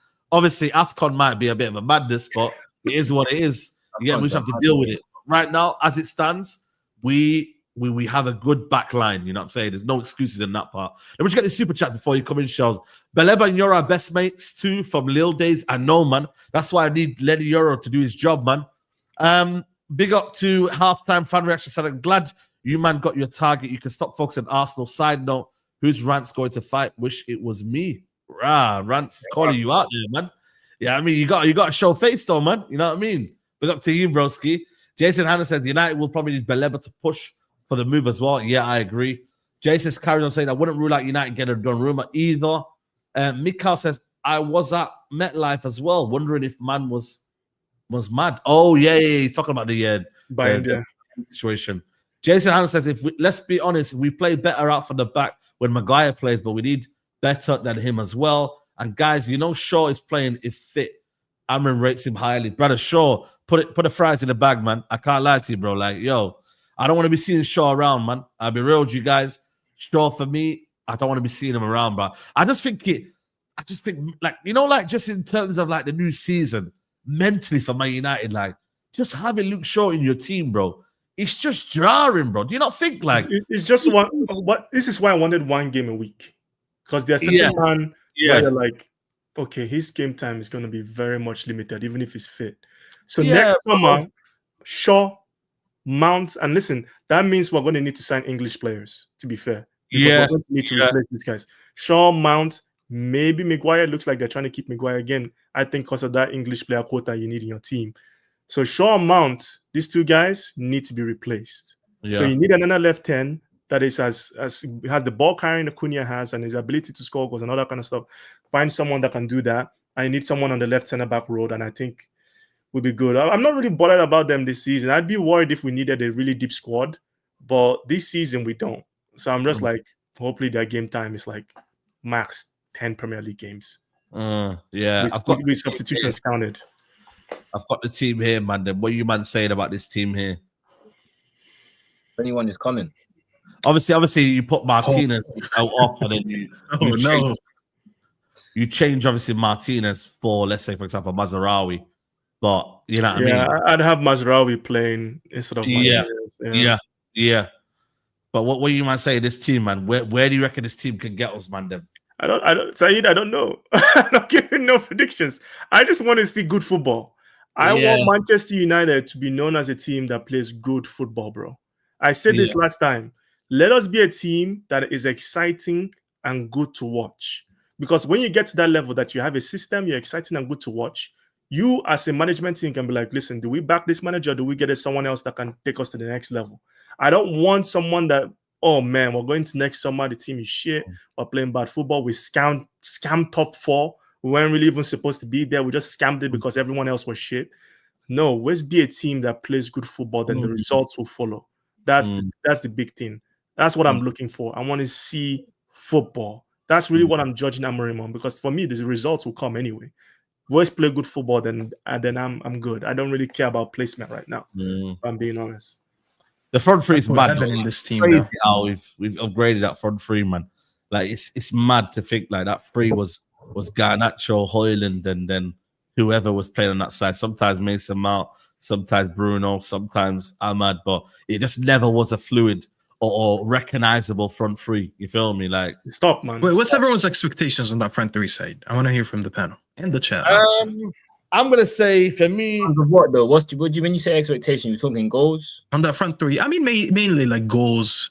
Obviously, I mean, I can't really blame them if we score a lot of goals and then we just don't finish high enough as we want. But in terms of goals, you might start because I did a madness last summer, innit? And then I got I can't. I'll never forgive you for that. I was laughing at you. I was retweeting you. You didn't want to listen, man. Yeah. You might start, then I'll go. I don't mind going. You know Cunha, so he got 15 last season. When football don't work, he's just gonna get 15 at United. So I'm gonna drop based on what they got last season. Do you get what I'm saying? So I'm gonna say, let's say 13 for Cunha in the Premier League. Okay. 20 all comps. The same for Mbeumo, 14 in the Prem, 20 all comps, or even 12 in the Prem. As long as you give me assists as well. So I'll say 12 and 8 for Mbeumo, and then for Cesco, I'm saying about the same 12 as well. You gave Cunha more goals? I think Cunha. Yeah, I think Cunha gets more goals than Cesco. I think Cunha and Mbeumo gets more goals than Cesco. Either or. No, but you said Cunha 14 and you said Mbeumo 12? Yeah. Okay. Mbeumo 12 and then Cesco Mbeumo 13, Cesco about 12 as well. I'm gonna be real. In the Prem alone. So all comps I'm saying 20, 25, but in the Prem I just meant the Prem. So if we do that, that's what 14, 12, and 12? Is that what you said? Yeah, he said 14, 12, and 12. So that's what, but I wanted to hear 24. That's 38 all in from just 38. That's good. Well, we got 44 goals last season. That's a good start. You know what I mean? Bruno, I'm expecting goals from Bruno and Ahmad as well. Do you know what I'm saying? Yeah. Bruno should get at least. But then again, Bruno might have a bit more defensive role now, and he might not get as many goals as what he got last season. No, he's not. You know, he's not defending, bro. He's going to be taking all the penalties, bro. He's still taking penalties. And I'll tell you what, Bruno's going to get goals because of the amount of penalties this front line is going to get. He's going to get his goals, man. He's going to get his goals. Bruno is going to Bruno, bro. You already know. Yeah. Yo, I'm getting my goals. I'm going to eat. Ahmad would get goals, yeah, like I said to you. Then obviously, it's one of them ones, isn't it? Like off the bench, Xerxes getting a few as well. You know what I mean? Who else is on our bench? Yeah, our bench. I still think our bench is a bit light, though, man. I can't lie. But it would with one game. Don't sleep on Xerxes, bro. I'll tell you that. Because the way he was playing before he got injured was mad. Not only was getting braver, he was getting a lot braver. You see him, he was actually trying to impact games. and he was shooting a lot more than in the beginning. In the beginning, he was more focused on just linking up, being fancy and shit. But then he started being a little bit more aggressive, bro. And it was unfortunate that he got injured at that time.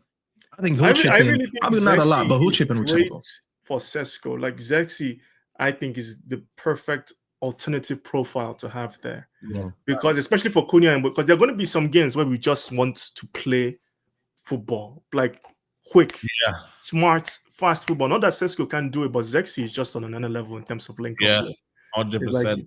Like crazy link up playability. So now I'm excited to see Zexi in this team. I know he's not been talked about, but I'm actually looking forward to see him in this team because I think if you have Zexi and Cunha linking up and Mbeumo, bro, I think that's actually a good lineup too. He's got to stay fit for Brighton, man. He's got to get fit. He's played no preseason. Yeah, I agree.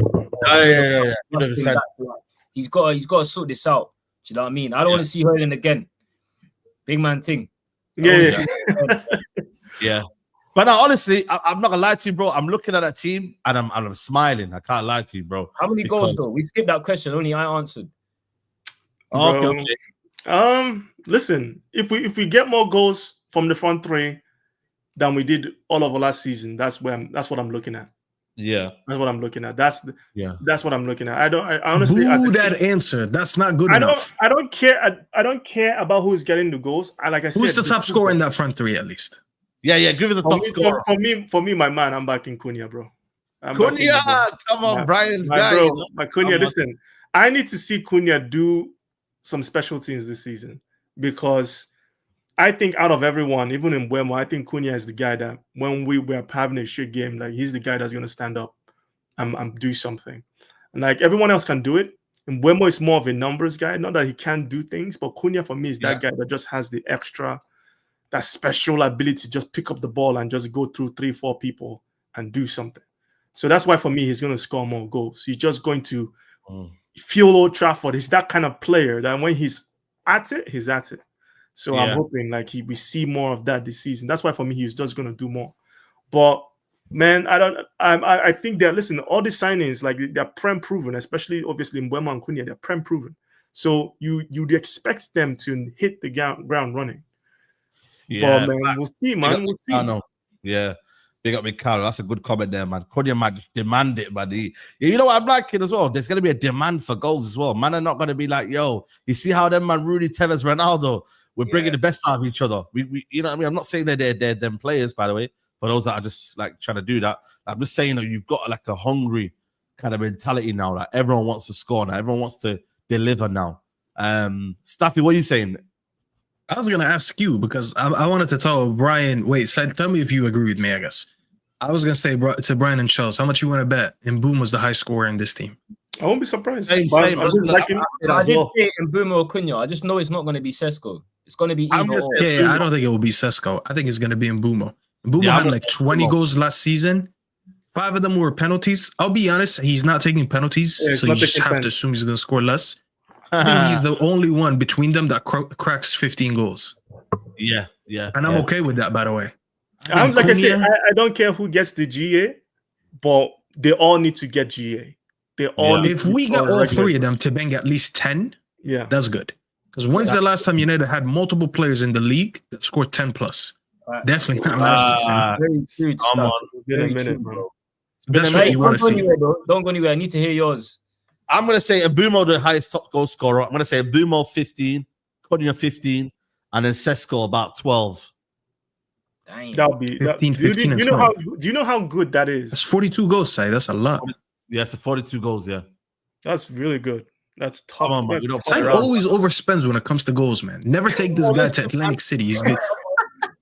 Bro, we outside. But that season when we had Greenwood and Rashford Martial, bro, them man weren't as credible as them two, particularly like in terms of like these guys, Cunha and Mbeumo, have been scoring goals last 2 seasons. The other guys were inconsistent in terms of goal scoring, man. So listen, if they can do it, we can do it as well, man. Why not, man? You know what I mean? Just got to find. How many goals did Hland have in his first season? 9 in the league? 10. All he has to do is score over 10, and there you go. There you go, man.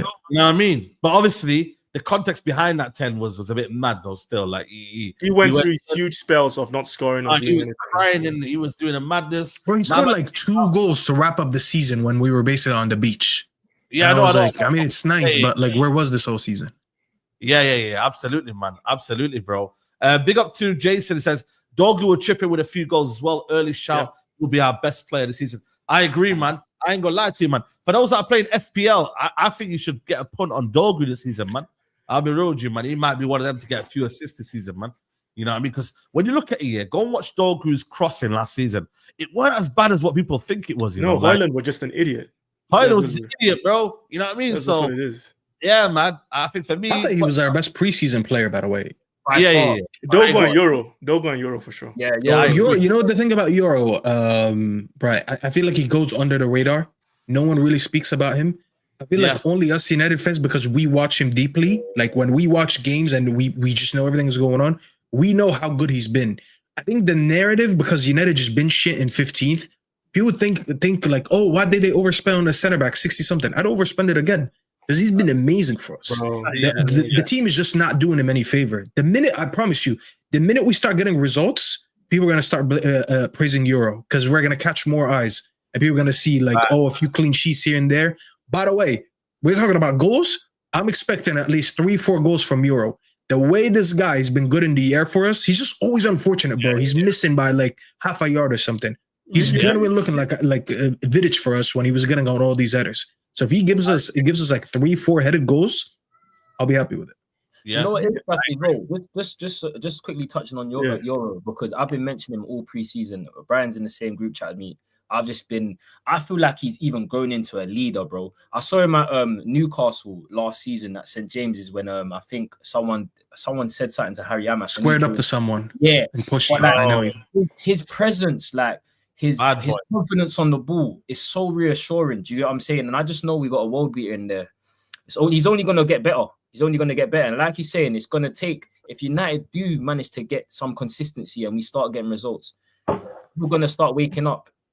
Yeah, facts. Super chat here from Sean Christopher says, first time I'm sending a super chat on any platform ever.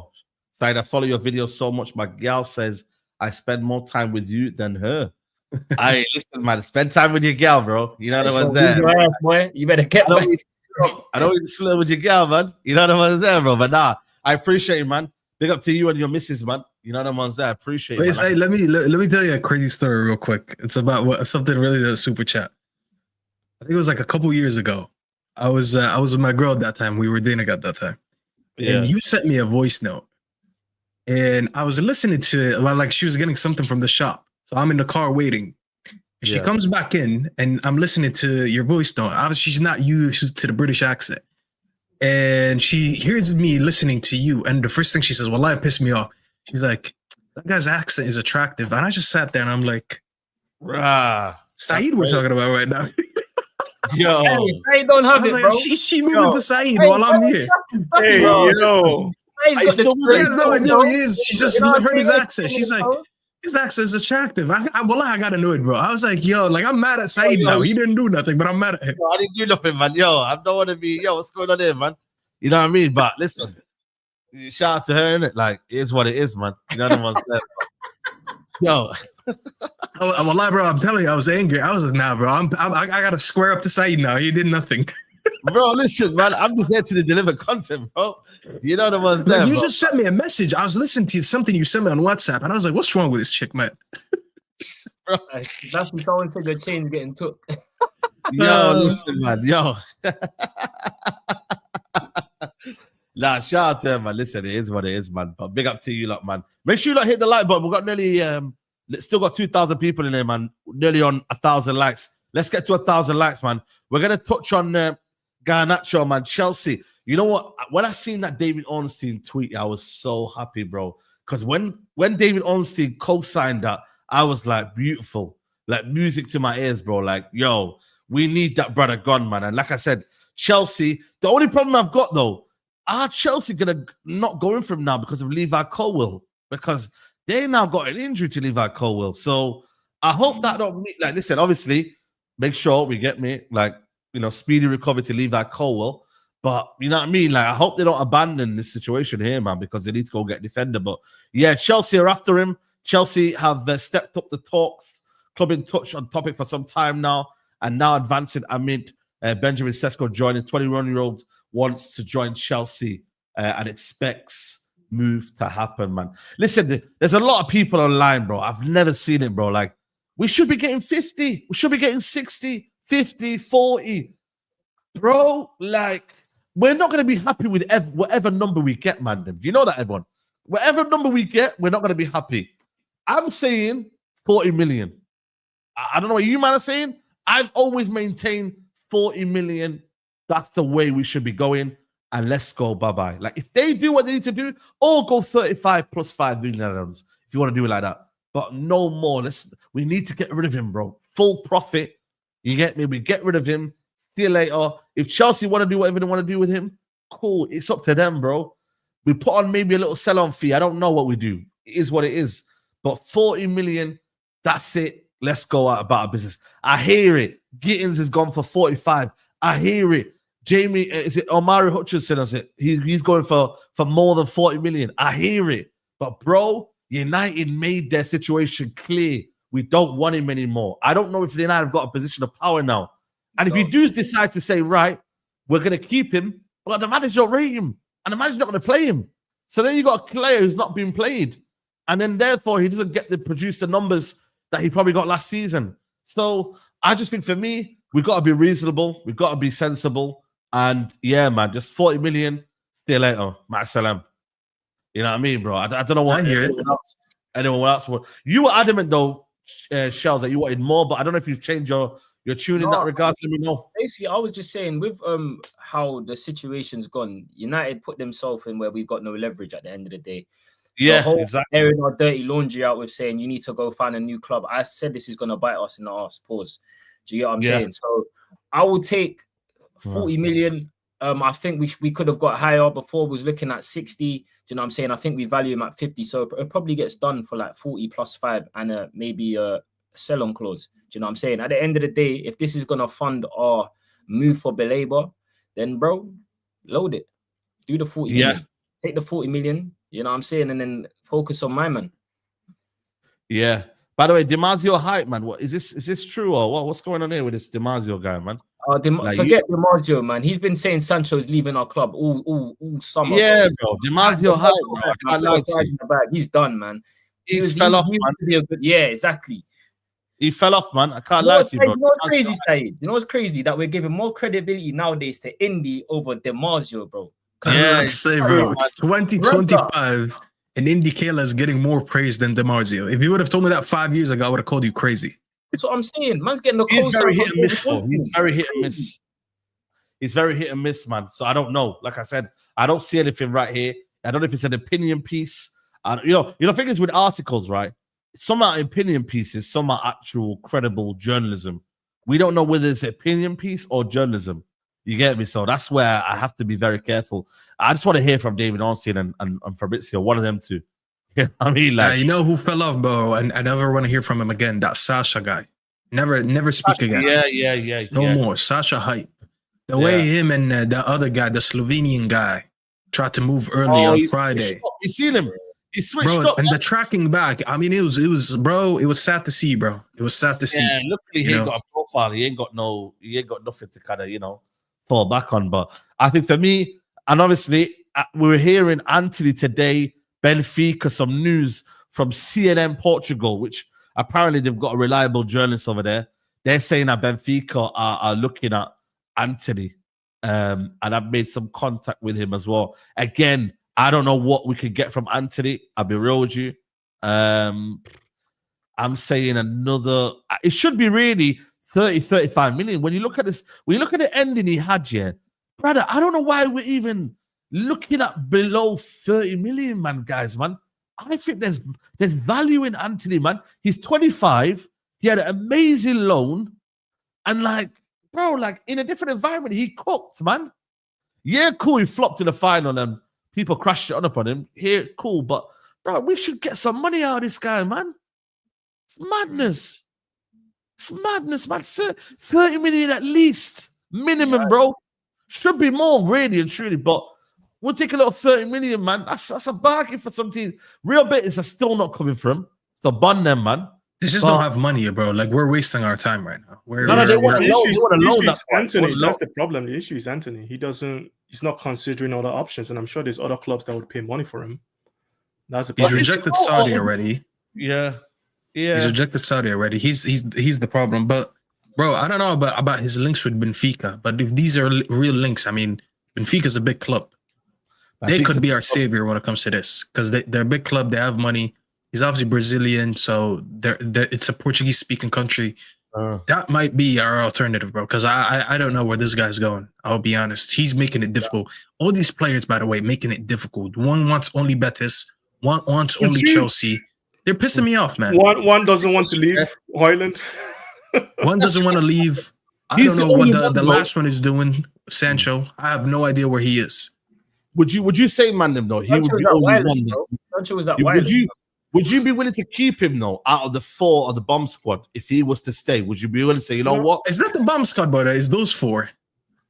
No, but just to let you know, that's what they've been calling them, innit? Like, no, that's what I'm saying. Like, because I've seen it, I was like, wait, who's the bomb squad? Is it those 4? Yeah, he's involved apparently as well. And Malaysia?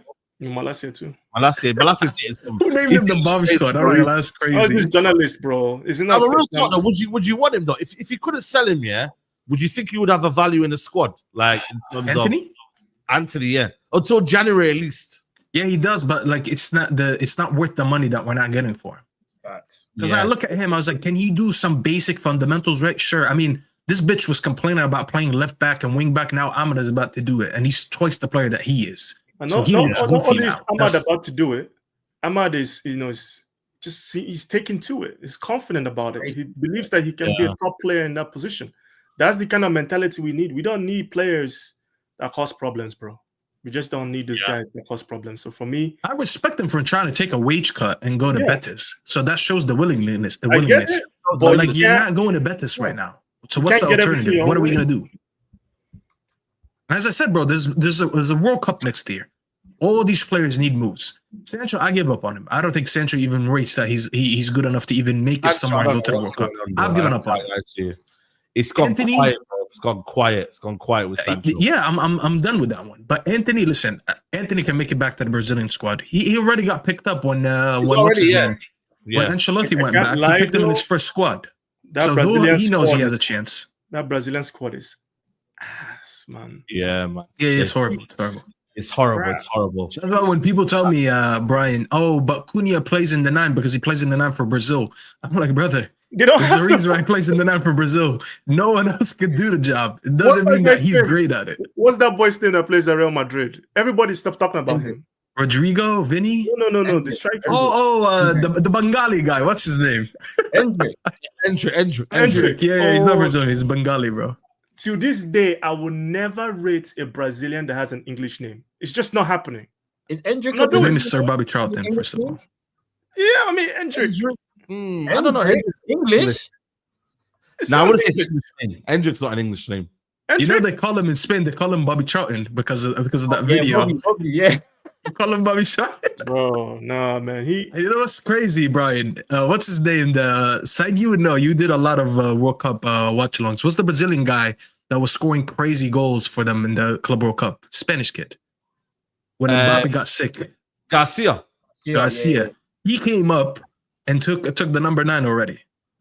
Which you would assume that would go to Endrick because he's the next prospect for them. They gave it to Garcia. Sorry, bro. The dude doesn't.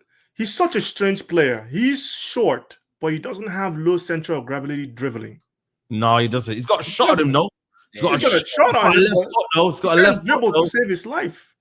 He should have came to a club, like I don't know, like a smaller club, developed over there, and then went to Real Madrid. Like he went, the step was too big for him, bro. He went to Real Madrid straight away. Like, what are you doing, bro? Madrid does do that a lot. They always pick up these little kids from the favela, and they develop for a couple of years, and then they give it to you. I mean, Rodrigo was that, Marcelo was that, Vinny was that. They've done that for years. Is Evanilson Brazilian? The Bournemouth guy. Is he Brazilian? Who? Evanilson. Evanilson is Brazilian, yeah. He's better than Evanilson Brazilian. No, he's not. Is he Brazilian? Yeah, Evanilson is Brazilian. He's Brazilian, fam. Is he He's fit? better than Oh, Hendrick. yeah, you know what? Okay, that's what I'm saying. So, you know what? To be fair, right? Brazil got a striker there, and then they got The opposite. What do you mean? That's what I was saying. You just said the opposite. No. I generally, I didn't think he was Brazilian, man. So I'm saying these guys have looked like they're from Peru or something, man. Yeah, I mean, no, real talk, but they don't even look Brazilian, man. Man, don't look Brazilian. It's all that mixed blood heritage. ID in everyone's passports, fam. Where's the What pure is it? blood These Brazilian? Brazilians, yeah, the Brazilians, bro, that I grew up with there, they didn't have this sort of like hair, bro. This man, hairs are soft and you know what I mean? The No, gel. bro, that's Brazilian. What do you mean? Kaká had this soft hair as well. He didn't look like he was Brazilian. No. He looked Generally, European. I get it, Brazilian, but I'm saying like I don't look at everyone else and I'm like, you're Brazilian. Do you get what I'm saying, man? Like I don't look at him. No, I know what I'm saying. What does he look then? I don't understand. He looks more Bolivian, bro. Looks more like Venezuela. I don't know. Maybe they're next to each other. I don't know where. Is Brazil next to Venezuela and them, man, or what? Like what? No, I know what's that. But Brazil is a very big country, so they actually neighbor a lot of countries. But most of the countries wasted on the Amazon, so yeah. But listen, shout out to the Venezuelans and that. But really and truly, like I'm not gonna lie to you, bro. Like when I see these players and even by the way they play as well, like they don't look Brazilian. You feel me? They don't play like Brazilian. Martinelli doesn't play like Brazilian. You feel me? They don't play like Martinelli's Italian though. He's Italian. He don't play like Brazilian. And plus, Brazil, we're from an era of bro, that fell off, bro. Ronaldo, all of these man. What are we talking about? Like this is what I'm talking about. Brazilians that don't have Brazilian names you'd expect to be Brazilian, like Anthony, for example. I know he had a full name that is. Then again, we had that guy called Fred. And he was not. That's not a Brazilian name, is it? Fred? No. You know but it was a short, and I think it was like Federico, something like that. Which to be fair, sounds like an Italian name, anyways. You know the one that makes me laugh, bro. That right back that they have, Wesley. I'm like, what? He's trash. How the fuck is a Wesley from Brazil? This is what I'm saying. This is what I'm saying. There was this striker. They have their real names and then they just get a random name and just. Yeah, it has to be. Right? Why would you do that though? Because the Brazilian name is where you have all the aura. That's where you have all the like heritage. That's where you have everything that's connected to Brazil. Cafu said it, man. Cafu said it well. He goes, "Yo, don't be going to Europe too soon, man." He said, "Yo, too many Brazilians are going to Europe too soon, man, and they're losing their kind of guys." You know what I'm saying, bro? Like, and you know what? He's actually spot on. Who's the best Brazilian to come out of the country in the last decade or two? Neymar. And when did he leave to Europe? At like what, 21, 22? He left. But he was in Brazil for a hot minute though. That's what I'm saying. Top for a while, He didn't go to Brazil until his 20s. He didn't go as a teenager. Yeah. And he did it right because look at him. He's the last good player to come out of Brazil in recent years. And when I say good, I mean at like that level that we were used to. Yeah. The guy scored 100 goals in the Brazilian league before he left, and he left at 21, 22. I can't even remember. Bro, I told you, like, man, I must have been one of the first people to witness this Neymar guy because I was up at 5 a.m. watching this guy, bro. I swear down, bro. If you know, you know. Brazilian football used to be on like mad hours in the morning, and I generally would go down on like a school night, college night, just to watch Neymar. You know what I mean, bro? And this guy was doing bits, bro. You know what I mean? I was watching old Ronaldo as well. You know Ronaldo, the phenomenon, yeah? I was watching him versus Corinthians, man. Like cooking, man. To this day, my favorite Brazilian player is Kaká. Oh, Kaká is my guy. I love Kaká. Like if there's anybody, like probably Cristiano Ronaldo is probably my favorite player of all time. But Kaká, I'm so pissed off we didn't buy Kaká because we had there was a window where we sold Ronaldo. We should have gone to go get Kaká, and we didn't. And he went to Real Madrid in that same window. But that's what I'm saying. And Ronaldo went that same summer with Benzema. He was going. We knew Ronaldo was going. We should have planned to replace him with Kaká. But the Ronaldinho one for me was the worst one, man. Like that one there should have happened. But even Neymar in 2000 and what was it? There was a Neymar one was the same time he was meant to go to Barcelona. Yeah. United were involved heavily. Everyone was involved, to be fair, when it came to Neymar.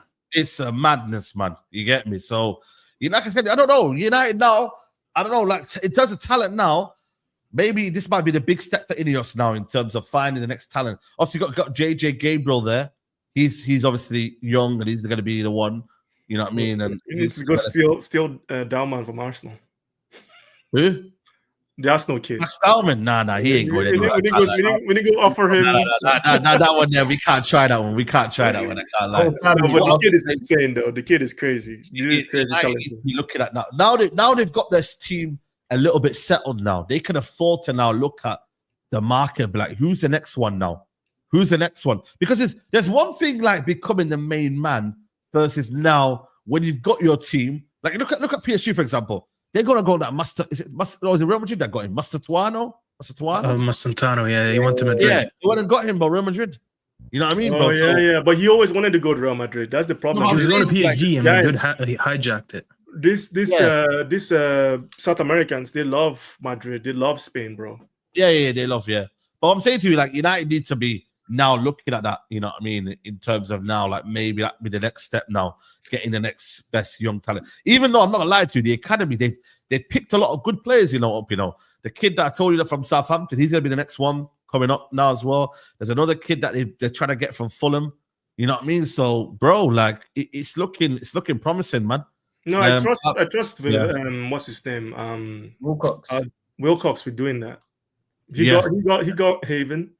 They've got Euro. So I know that I told people, listen, I've got massive issues with Ineos, and listen, it's there to be seen in it. But one thing I have said to a lot of people, that Wilcox is the one that I really trust the most because I feel like he's got a footballing brain. Like Omar Barada can waffle a bit and he can be a bit sort of monotone, and you don't really kind of get him. But this Wilcox guy might be the best acquisition United. They all offer something though. They all offer. I think Barada is more big picture, and it was a big, like he took getting Euro personally. Yeah. So that extra bit of like, well, Man United is I think he's coming from Barada.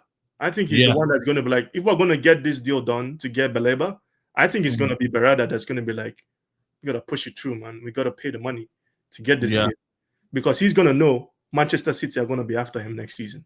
He's going to know. He's going to know these guys are going to be serious. So yeah, I think he did something. Yeah, he did say 3 years time. You know what I mean? 3 years time now. So back your chat. It does start to look a little bit like 3 years. I'm not saying United will get there, but with the signings we're getting now, you know what I mean? Like you like couple of windows. If United buy well, you don't need 5, 6, 7 windows. You could need 2 or 3 solid windows, and you could have a serious team, bro. But you've got to make the intent. You know what I mean? Look at Chelsea. In 2 years, look at their squad, bro. Crazy. You like it or not, it's a mad squad, bro, they've got, bro. Talented players all over the pitch. Club World Cup champions, bro. From where they were, Banter Club, 12th position, Pochettino, and look at them now, bro. Club World Cup champions, man. They've showed people that it's possible. You got to have good recruitment, sell players, and and obviously, but buy well as well in that regards. But it can be done, man. It's just obviously you've got to keep making the right decisions, and if you keep doing that, then eventually it will pay off in the end. You know what I'm saying? But yeah, like I said, for me, United now, it'll be interesting to see this Baleba news. I don't know whether it will pick up over the weekend. I'm not sure. It might be a few sales before that. I don't know in terms of Hland and this Garnacho situation. Maybe we might hear from that. But you know what I mean? Key week ahead. I don't think we'll get Baleba either way before Arsenal game. To be honest with you, it'll be a tough ask to go and get Baleba before Arsenal game. But I think right there, at least then, you've got Cesco and Bumo and Cunha starting against Arsenal. If you would have said to me 3 players were starting first that game, say less in terms of that one. You get me? Like, so I'm confident, man, in terms of, and now Amorim, no excuses now, innit? No excuses for Amorim now. I think right now a lot of people are going to be looking for him, especially if we sign Baleba. He has 0 excuses if we sign Baleba. Obviously, you can't really blame the goalkeeper too much, even though we all know our goalkeeping situation is pretty shit. But if you get Baleba, there's no excuses, because there's no what you said you needed with the athletic midfielder, someone that can do 2 sides of the game. That's why for me, like, I'm not just looking at, we win games. I want to see how we win games. I think people forget that that's a very important part of Man United, why we haven't been a stable club, because of how we win games. We need to play good football. We need to be able to have a system. We need to be able to get players excelling players like Ahmad, players like Cunha, they shouldn't come here and drop off. Now, they might not get the same numbers they got at their previous clubs, but you don't want to come here and hear, then this guy's stinking off the gaff or he's not playing to his top level. Like, you want to see these guys excel, and he has a huge job on his hands to get all these new players to be playing at top level football.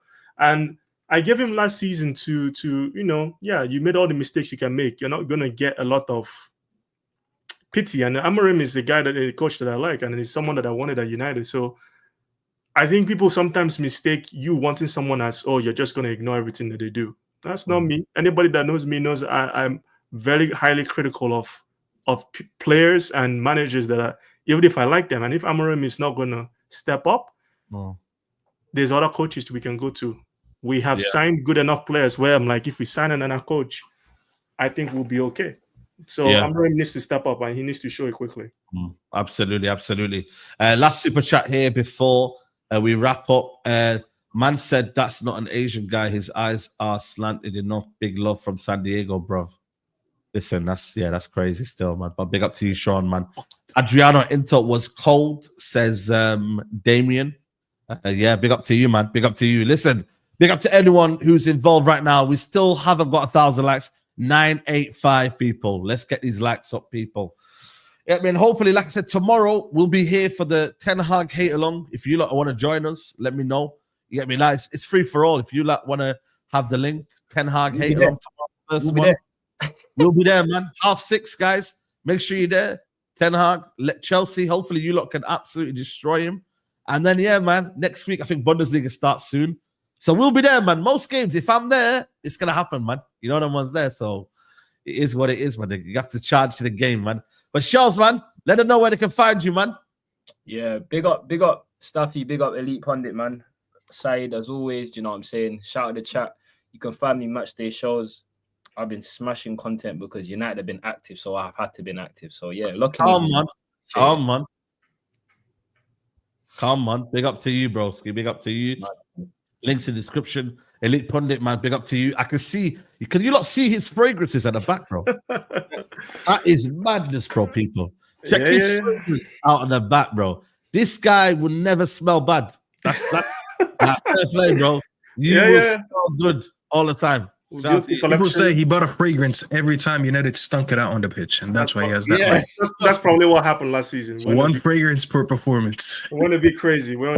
But no, I mean, you guys follow me on Twitter. That's where I'm gonna be mostly. But I know I've promised some people that I will start my own like live streams and channel this season. So maybe that'll probably come.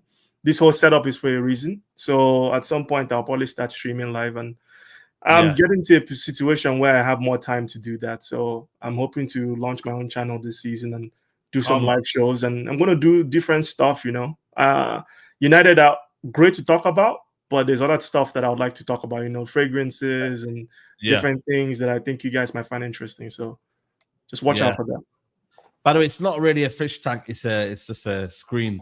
It's a 3 different screens from a particular company that does like all this like HD like graphics in the background. So there you go. There you go, man. So he's not in an aquarium. You get me? So big up to everyone.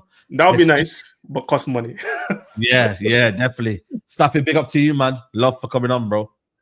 No, big up, bro. Big up, obviously. Shells, Elite Pundit. It's been a while, so it was good to stream with you guys again. And big up to the chat. Make sure you guys like the video, subscribe. I dropped a video earlier, so if you guys want to check it out, I was reacting to what the fuck was I reacting to? Oh, here we go from what's his name? Cesco. And I'm gonna be live in an hour. So if you guys want some content, I'm still gonna be live an hour. I have a couple guys on. We're gonna be talking about a little bit more about Cesco and Garnacho. I have a couple Chelsea boys on as well. So yeah, check us out in an hour. You already know where to find me, Staffy TV. And love Saeed for having me on. Come on, bro. Big up to you, man. Listen, people, head over to we're gonna raid Don Hussam. You get me? And just hashtag no to Isak. And we'll see you lot there, guys. Take care. Peace.